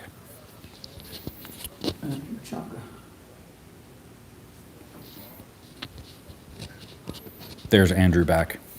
We're just having side conversation here as we're streaming our. Yeah, welcome back. We're just streaming our commentary on the last, when we were having this break here, we were just streaming our commentary as well on YouTube, and we were like, where did everybody go? Typical. Yeah. Except you. Yeah. Your friend who is taking coffee doesn't need a coffee break. Can you hear me? Yeah, you can hear you great. Yeah, can hear you great. Okay. And I'm in Nairobi, Kenya. Nice. Yes. Where are you right now? We're in Edmonton, Alberta, in Canada. Oh, Canada. Yep. Ooh, very cold, I'm sure. Well, we're starting to see it get warmer. I think actually we hit 4 degrees today. There's still ice on the ground. The snow and ice is almost gone, but For us in Africa, we never get 4 degrees. you never get 4 degrees. No, That's how cold my fridge is. yeah, right. I only read it in my refrigerator. Yeah. I never. I only see the thermometer in my fridge saying 4 degrees, 2 degrees, -1. And I say, man, these guys in Canada must be having it. Yeah, well, I'm inside and I have a wool jacket on. I'm inside the house and I have a wool jacket on. Yeah. Wow. I can see I'm in my African attire. Yeah. Light clothing. I like your I love shirt, it. man. Oh, it's beautiful. This Yeah. African wear. You know what? I have such a respect and honor for the cultural representation that you have with your clothing. I mean, there's nothing really cultural about this. On the contrary, it's some corporate bullshit, actually. I hear you. Walking billboard. That's interesting. So, how long is this break? just It's 15 minutes, so we'll be seeing people come back, I think, anytime now. Okay, so we can continue having chit chat. Yeah, Yeah. absolutely. You're presenting this today, Andrew? Yes, I'm the last presenter. Okay. I'm doing a project on anti-counterfeit and illicit products in Africa, Kenya, Wow. and by extension Africa. Yes, I want to solve the supply chain problem Yep. in Africa. The supply, blockchain can easily do the whole industry supply chain thingy and be able to bring transparency into the market on an industrial level in the building and construction industry. Guys, in Africa, we suffer. There's so many people who get conned of their good and hard and money. They go to build houses, then they put $200,000 US, then pop, your architect, your contractor, your somebody within the supply chain, they just there's so much fraud in that industry. So that's what I'll do. You will see my presentation. Yeah, or really excited to hear about that. You know, it's interesting. When I first found out about blockchain, of course, it was in the context of currency, and I was like, "Oh, that's pretty cool." But I was thinking in my mind, there's so much more that could be done. And this was early, like 2015, 2016, when I first, was introduced to the concepts. And so I wasn't even interested in the currency aspect. I didn't even invest any money. But deep down inside, I was like, that could revolutionize so many areas of our lives.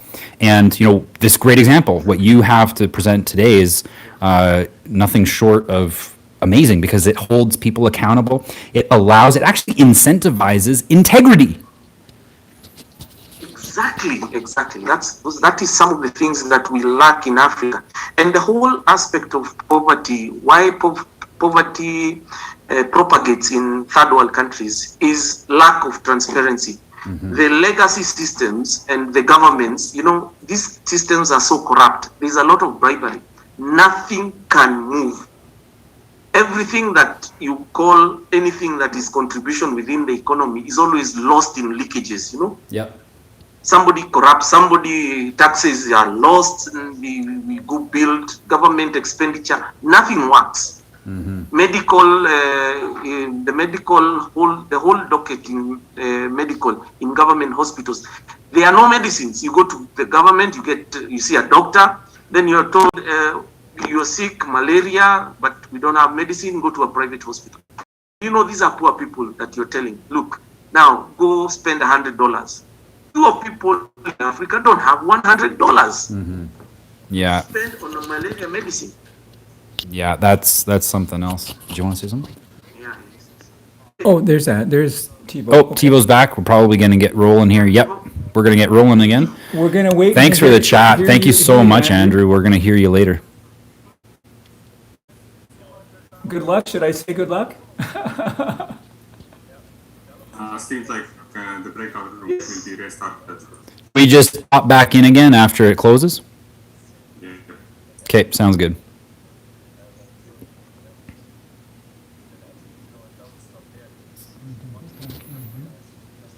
In answer to your question, Wolfie, yeah, apparently all of these presentations are going to be uploaded to YouTube afterwards. Once we have the link, I'll definitely be sharing it, and I'll even associate it within this live presentation that we're doing as well. Where's... How do I get to that? Well, right now the breakout rooms are closed, so they have to reinitialize them before we can join them. I think, anyway. I'll listen. I'm in the name.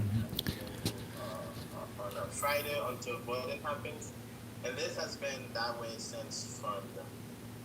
It was up in here, the icon Fridays when it comes up. Okay. Spread the world, spread the word.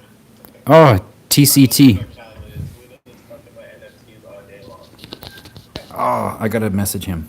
I haven't seen him for a while.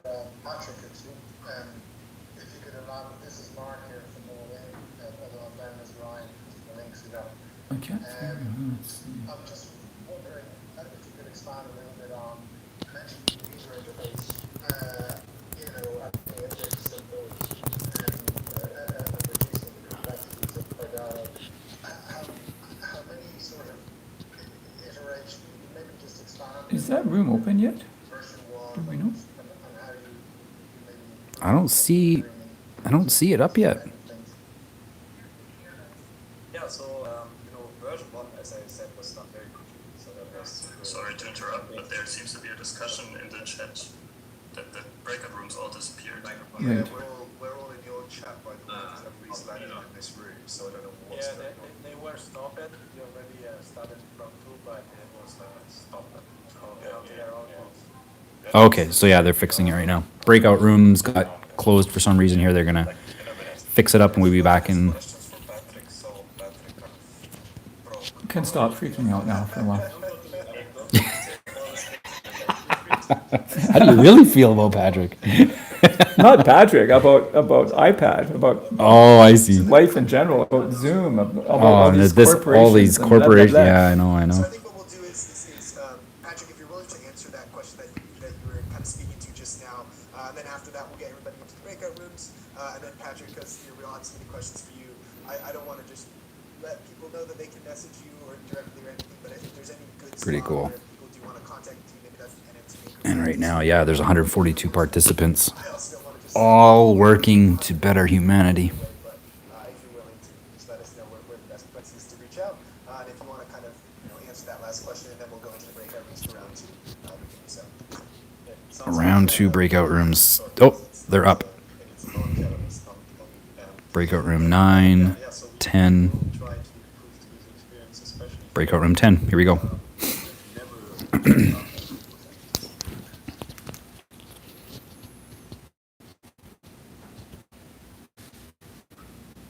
You know what I might do is I'll just up close to the computer so that the live stream can hear the audio as people are presenting. You want to put it on something? You want to put it on that metal thing? No, you know what, I can do like this. Just like so, and then it'll capture. 100 unassigned participants. What was that? Oh, I missed what he said. What was that? Sorry, TiVo? 100 participants are now joining slowly. Oh, yeah. See if we can find Saki and Akimali first present. Yep. Did this happen last fund? Same idea? You mean, yes, 10 minutes to the presentation and 5 minutes to talk for everybody. Or there's other 3 people, which I... Was it about the same size, or was it a smaller or bigger operation last time? Oh, you mean in general, Ideafest? Yeah, What you mean? like for Ideas Fest, the number of participants, let's say. I think first time it was around 100 people and it lasted 1 day. We also had a similar situation like right now. There we gave 5 minutes and 10 minutes. Second Ideafest, I think we split into the Saturday and Sunday, and we had slightly higher participants. And now we had 2 different weekends on Saturdays. Right. And I would say, I don't know, perhaps maybe a double amount, because both times it was quite over 100 people joining. Cool. Amazing. And you've been involved quite a while, Thibaut?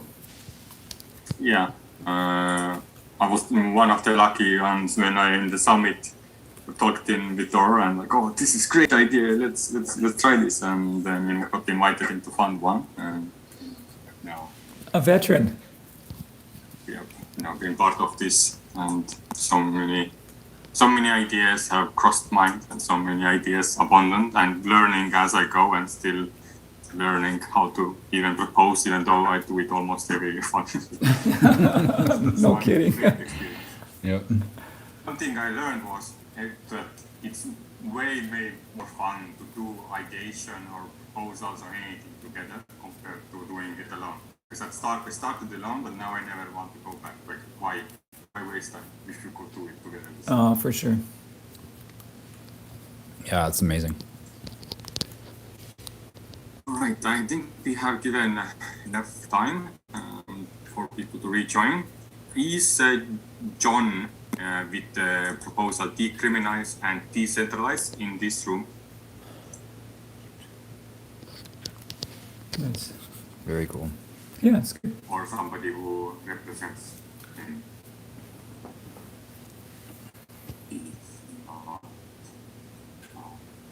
I will add this yesterday and to the comment, but I will just skip corner and when he joins later. Oh, okay, yeah. So he's not back in the room yet. Recordings later. So Daniel will go next, I guess. Theater for Change. One is Theater for Change by Do you know if I can Daniel switch back to the? David I can't now. Let's with the see. video, because I said no. I'd have to go and come back. You have to go and change Hello? settings to allow Hello. it. So you were here also. I recognize you. So I'm gonna start recording, and then you will have to go. Recording in progress. Yes. Welcome, Daniel David Letsu, with the Theater for Change. Yes, Theater for Change. So come to share my screen right now.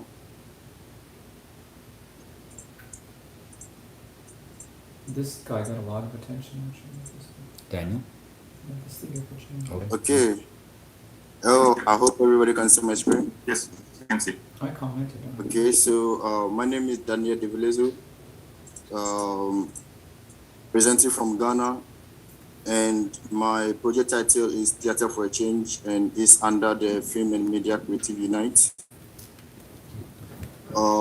Currently, no one is using theater in education to inspire the youth and to talk about blockchain technology.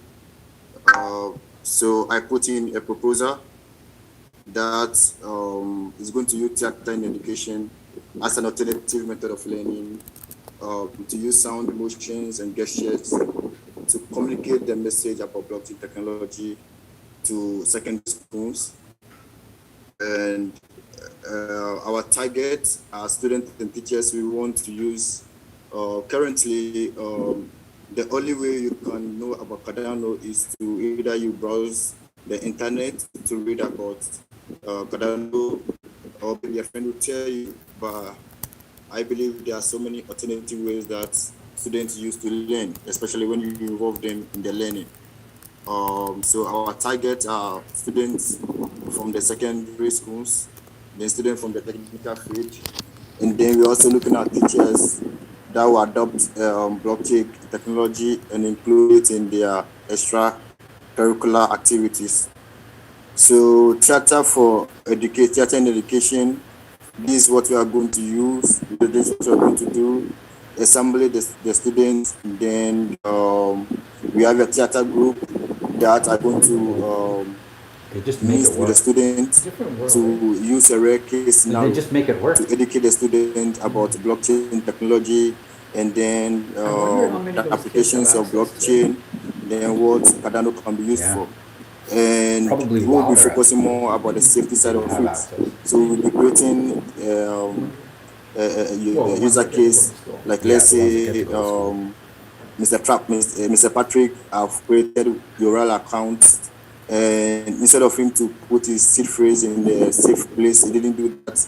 Then some bad guys get to know about the seed phrase, and then they start using his funds. So all these things are going to be used. We are going to use the theater to portray all these things. So it's going to be fun. It's going to be a movie. It's going to be like a movie.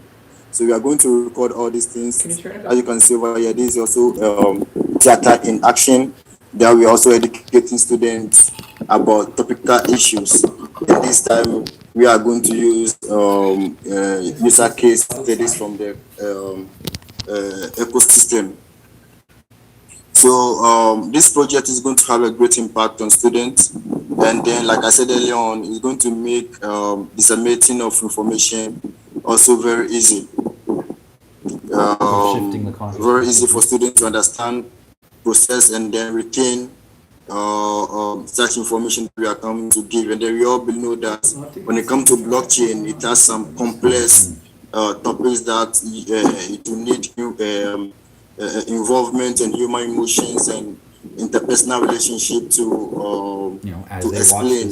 So what we are going to do is that we are going to introduce the Cardano blockchain for the teachers too, so that the teachers too will get to know what Cardano is about. Then we also bring them attract student attention. You see, when you're reading, sometimes you can get distracted a little bit, but when theater is involved, we know that every student and everybody is focused to listen to what is going on, what is the next step, what is the next scene that's coming on. Our methodology that we are going to use to educate the students is going to be a very great way. And also it's going to be an effective way to exchange knowledge, because at each presentation, at each live performance, students are going to ask questions. And the way they're going to ask questions is that, okay, so if you are Mr. Patrick, and you have created your own account, what are you going to do? So you come on stage and portray what you do differently.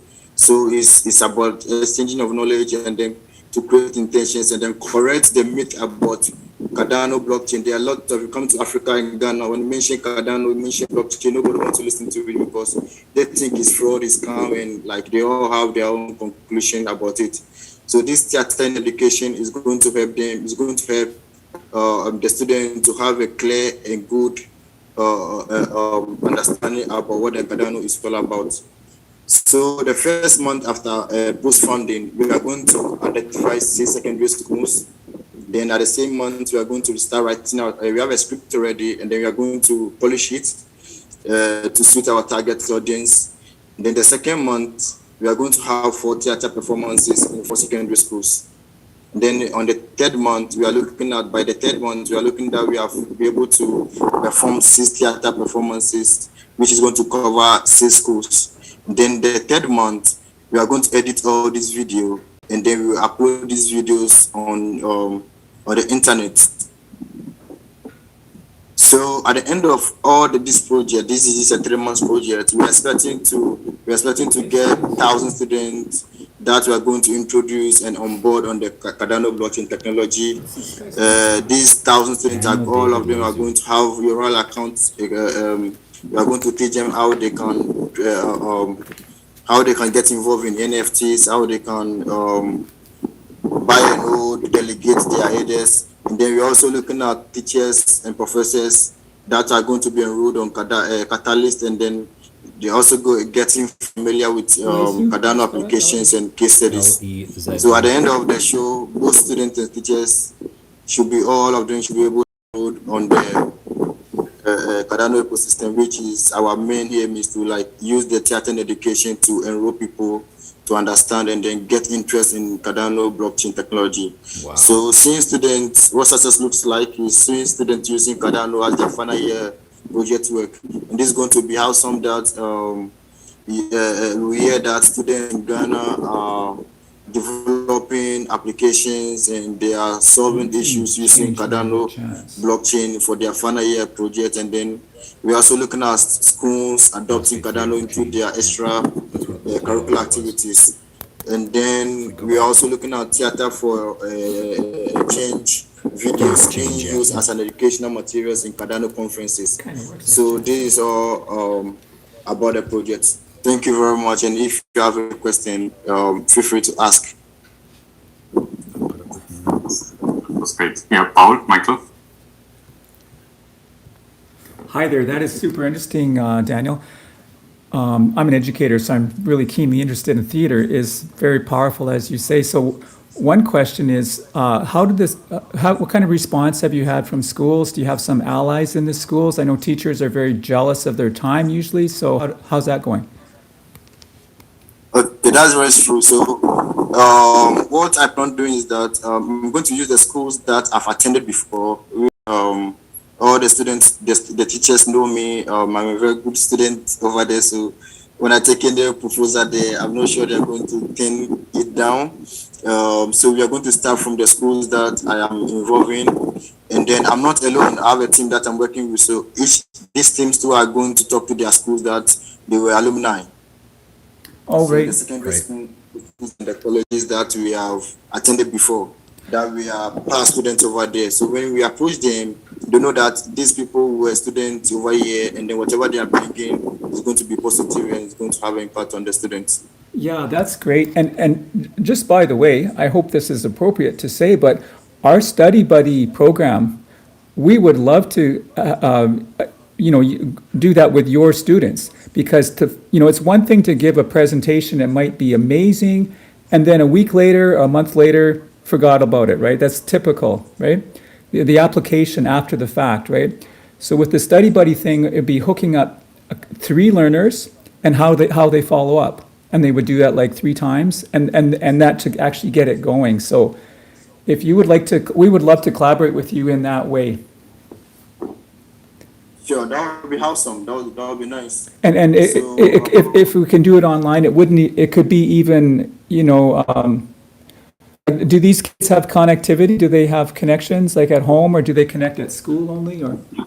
Yes, we will be doing this in the capital city. So the capital city of Ghana is Accra, and Accra is connected with fiber internet, and then we have internet service providers in Accra too. So, and then our focus is the secondary school students, which most of them might have smartphones. So connectivity is not an issue. Connectivity is not. It would be so amazing to have kids, local kids connecting with kids in other cities or even other countries or other continents, right? All learning about Cardano, right? So that's what we'd like to do. Yes, that's great. So let me type my email address. Please. Yeah, that'd be fantastic. And then I belong to the WADA organization as well. I think it's gonna be a theme that I ask everybody, but how did you come to the Cardano? And what was your previous profession and inspiration? Okay, so I have a professional diploma in computer software engineering. Then I have my first degree in information technology. Cardano blockchain technology was introduced to me by a friend. His name is Jacob. Jacob is a stake pool operator. And then later on, WADA, West African Decentralized Alliance, they also came and introduced Cardano to me, and I found it very, all this while we're all trying to find ways and means to have a decentralized system. We are thinking of how our school systems, like our certificates, is going to be decentralized, where that your credentials cannot be altered, your certificates and your school results cannot be altered. So we are trying to find solutions. So when I got to know about Cardano and its application and the issues that it solved, I was like, this is a correct blockchain for me to jump in. And I've been following the Catalyst school. I was a voter in Fund8, and in Fund8, I'm a proposer for Theatre for Change, and then I'm the talent team lead for a scale-up community, scale-up community hub too. I'm the team lead for that challenge settings. So and I love what is going on in the ecosystem. That's of bringing theater as an education and something I didn't think about it, like the diversity and how we will get evolved. Going to the next proposer, about counterfeit marketplace, and I think it's. Yes, thank you very much, Tebos, and the team, Daniel, Paul, and Michael, and I've not seen him, but That's me.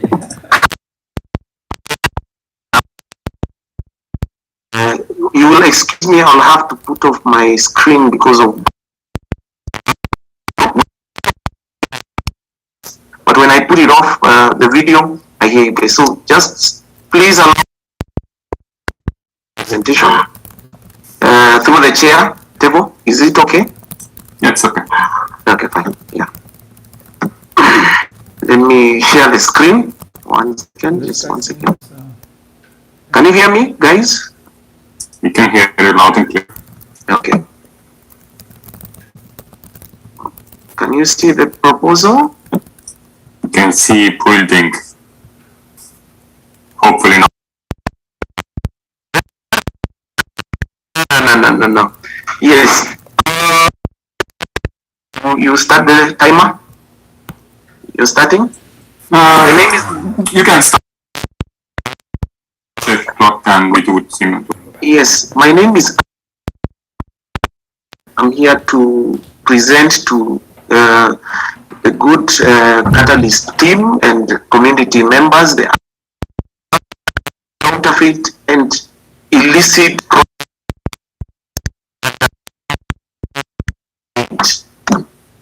the team, principal co-founder, I have 20 years experience in agricultural industry, and that 20 years is principally in working in a local bank, managing staff and implementation in building and construction. So whatever East Africa, with a registered building quantity surveyor from Kenya, who is a mechanical engineer and building electrical the last is Mikola, is and a software developer from a company that have been with us, but you know what is happening with Ukraine situation with the Ukrainians that are moving into Poland. So his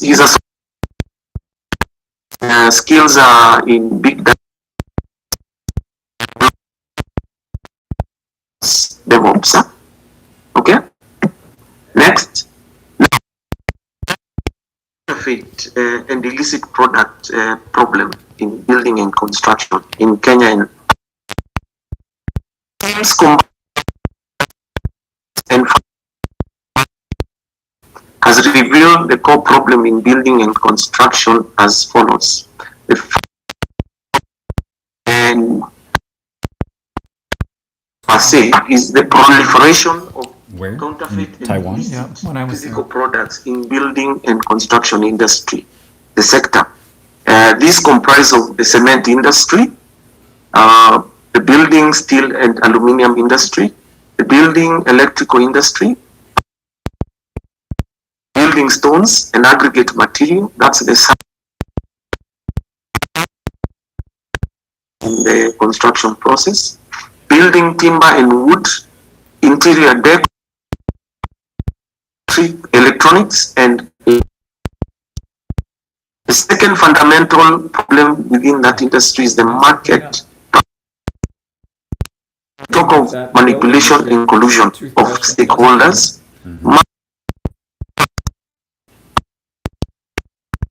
Kenya and the African continent at large. The third problem in the ecosystem is the professional service providers' ethical misconduct and professional service providers. You're looking at Africa, quantity surveyors, mechanical engineers, building contractors and their subcontractors. Now, what's my problem claim? Known as the what? This is 2019. The Kenya was estimated at US dollars 8.26 billion in 2018.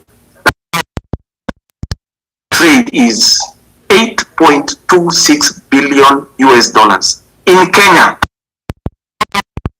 Before the one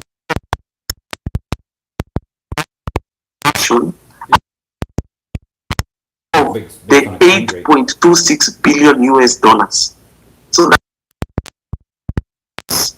I think, give or take. Kenya government.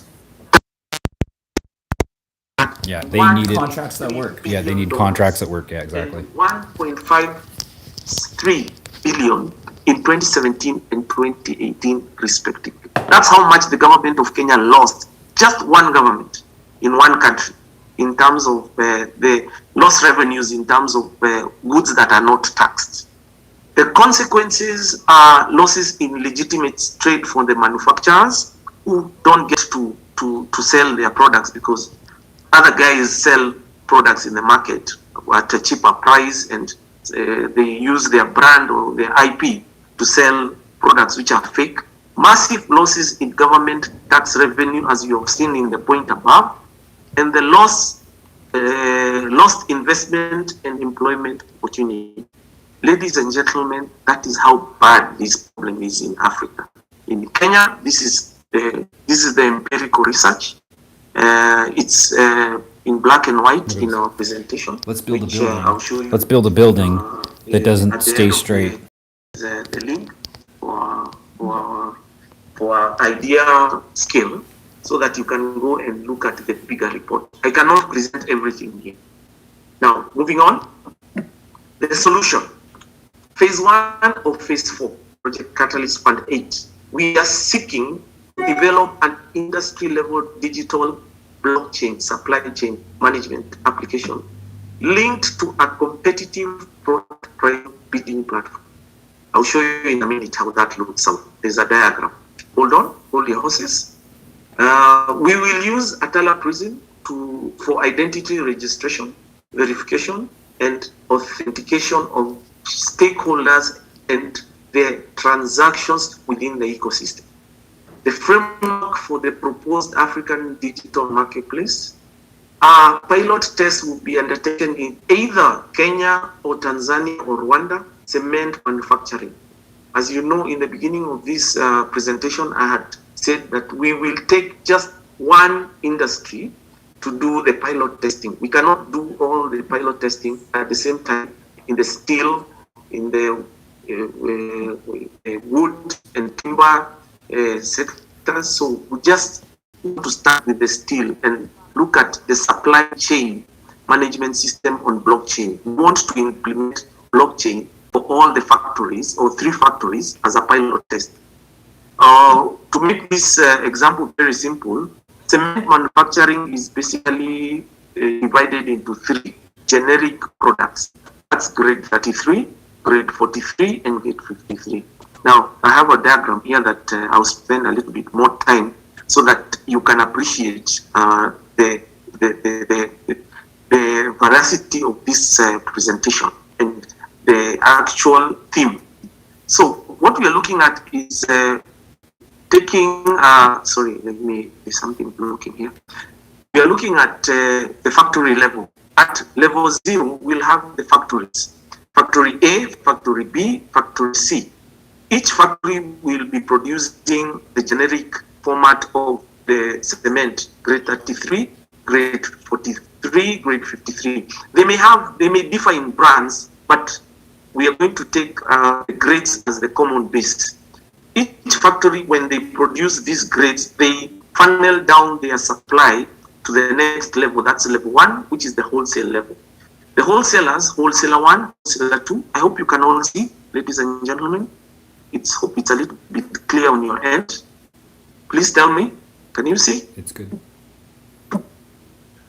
Hello? Yeah. You can all see? You can see, yeah?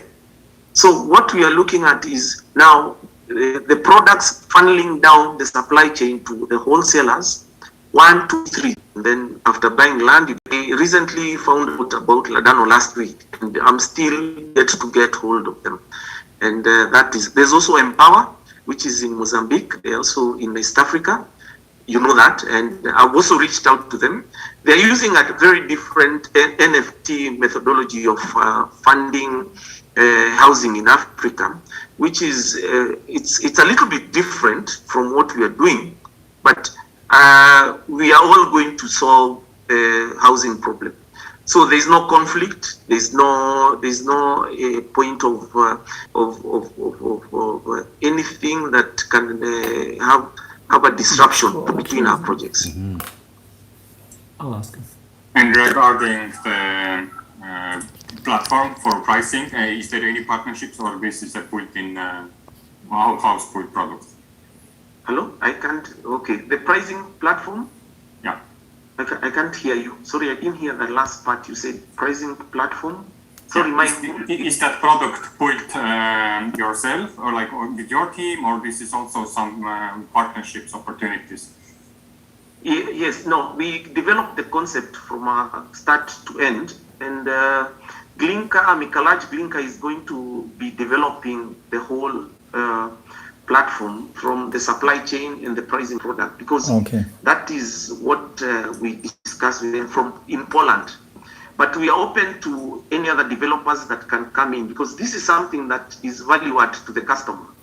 When you get cheap cement, I mean, even in Canada or in US, if you can get, if you are in Alberta and you're building a house and you probably go to an app that gives you the prices of timber, the cheapest, generically, and the prices of cement and all these products.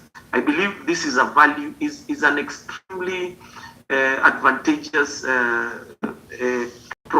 platform that would give value to all the stakeholders, especially the residential, the owners of the project. I could say that. This is amazing, and just one comment, like we would be very happy to see that here in Alberta, honestly. Yeah, as much as we can see that being a priority issue for Africa, we have a similar thing happening on a smaller scale in minute ways, right? Where it's just like, project managers, they actually get incentive to cheap out on products. So for instance, if they're building a condominium, project managers will actually get a bonus on the amount of money that they're under budget. And so then the materials get, cheaped out. Yes. People have, there's deficiencies all over the place. You have a brand new building and there's deficiencies being dealt with for 5 to 10 years. So you're, the budget is to develop the platform. Is that right? Are there, and I'm sorry if I missed this, but do you have kind of a pilot project sort of in mind as well, sort of deal? Yes, what we are looking at is we want to pass, this is a green kind of project where we are starting from scratch. And we are using, out of the $69,000 US, we are using $55,000 is basically for developing the supply chain and the price thing, the customer pricing efficiency thing. So that would be going to the team in Poland to do that demo and do the mock-up and all that, and actually produce an MVP. We are talking of an MVP, so that we can be able to take the MVP to the manufacturers and be able to test it for, that will take 3 months, and then we can test it for another about 2 or 3 months to see that it's working, and we iterate and debug it. If there are any bugs within it, so that we can be able to have a proof of concept. Great. Yeah. Awesome, thank you. Starting with cement, or like to have a focus, but on is whatever else you're gonna have like connections, or where you move from cement, assuming it's gonna be successful. Yes. Hello? When we move from cement, remember supply chain in cement, supply chain management system in cement industry will be easily focused into steel and aluminum, the rebars that goes into building, because the process is the same. We just take the solution in what works in cement, go to the industry in steel, and then tell them, hey guys, we can sort out this counterfeit thing that you keep fighting about and illicit. Let us start from manufacturer to the customer. Remember, the customer is the same at the end of the day. So if we are talking of Paul and Michael building a house, we say we sort out their cement, then we sort out their rebars and steel and doors and all this. We sort about their timber and wood products. We sort about their plumbing. It's still Michael building the same thing. So it's one customer that you're sorting in phases. You're sorting the products that go into building and construction until they are able to sort to purchase everything that is within the building and construction ecosystem. Everything. So just sit down and talk with your architect, and when the architect or the quantity surveyor gives you like bill of quantities, you decouples because what happens, as you say in Kenya, in Africa, the architect and the quantity surveyor engineers, they all collude together. They have shops. So they will tell you that the prices of cement is assuming $100 per bag, and maybe the price of cement is about 40. So, I mean, they literally, I mean, there's no integrity in that. So what you're doing is decoupling this. Every person within this ecosystem would have their own job. There's no room for collusion. So Andrew, There's no room for collusion. and Andrew, aren't you going to put a bunch of liars out of work? What are they going to do? No, they are going to go to the legitimate industry. Well, yeah, because what you're doing is that you're it goes back to what we were mentioning before when we were in the break there. You know, you are incentivizing integrity. Yes, exactly. And that's the way to go. Because, gentlemen, if I can, what I didn't show you because of the presentation was very short. The actual legitimate sales.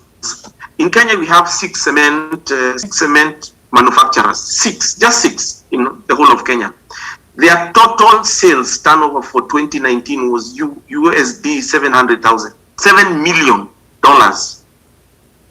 Do you see how much the counterfeit figure was? 6.8 billion. So 8 billion versus 7 million, over 1,000 times as much illicit business activity as there is legitimate.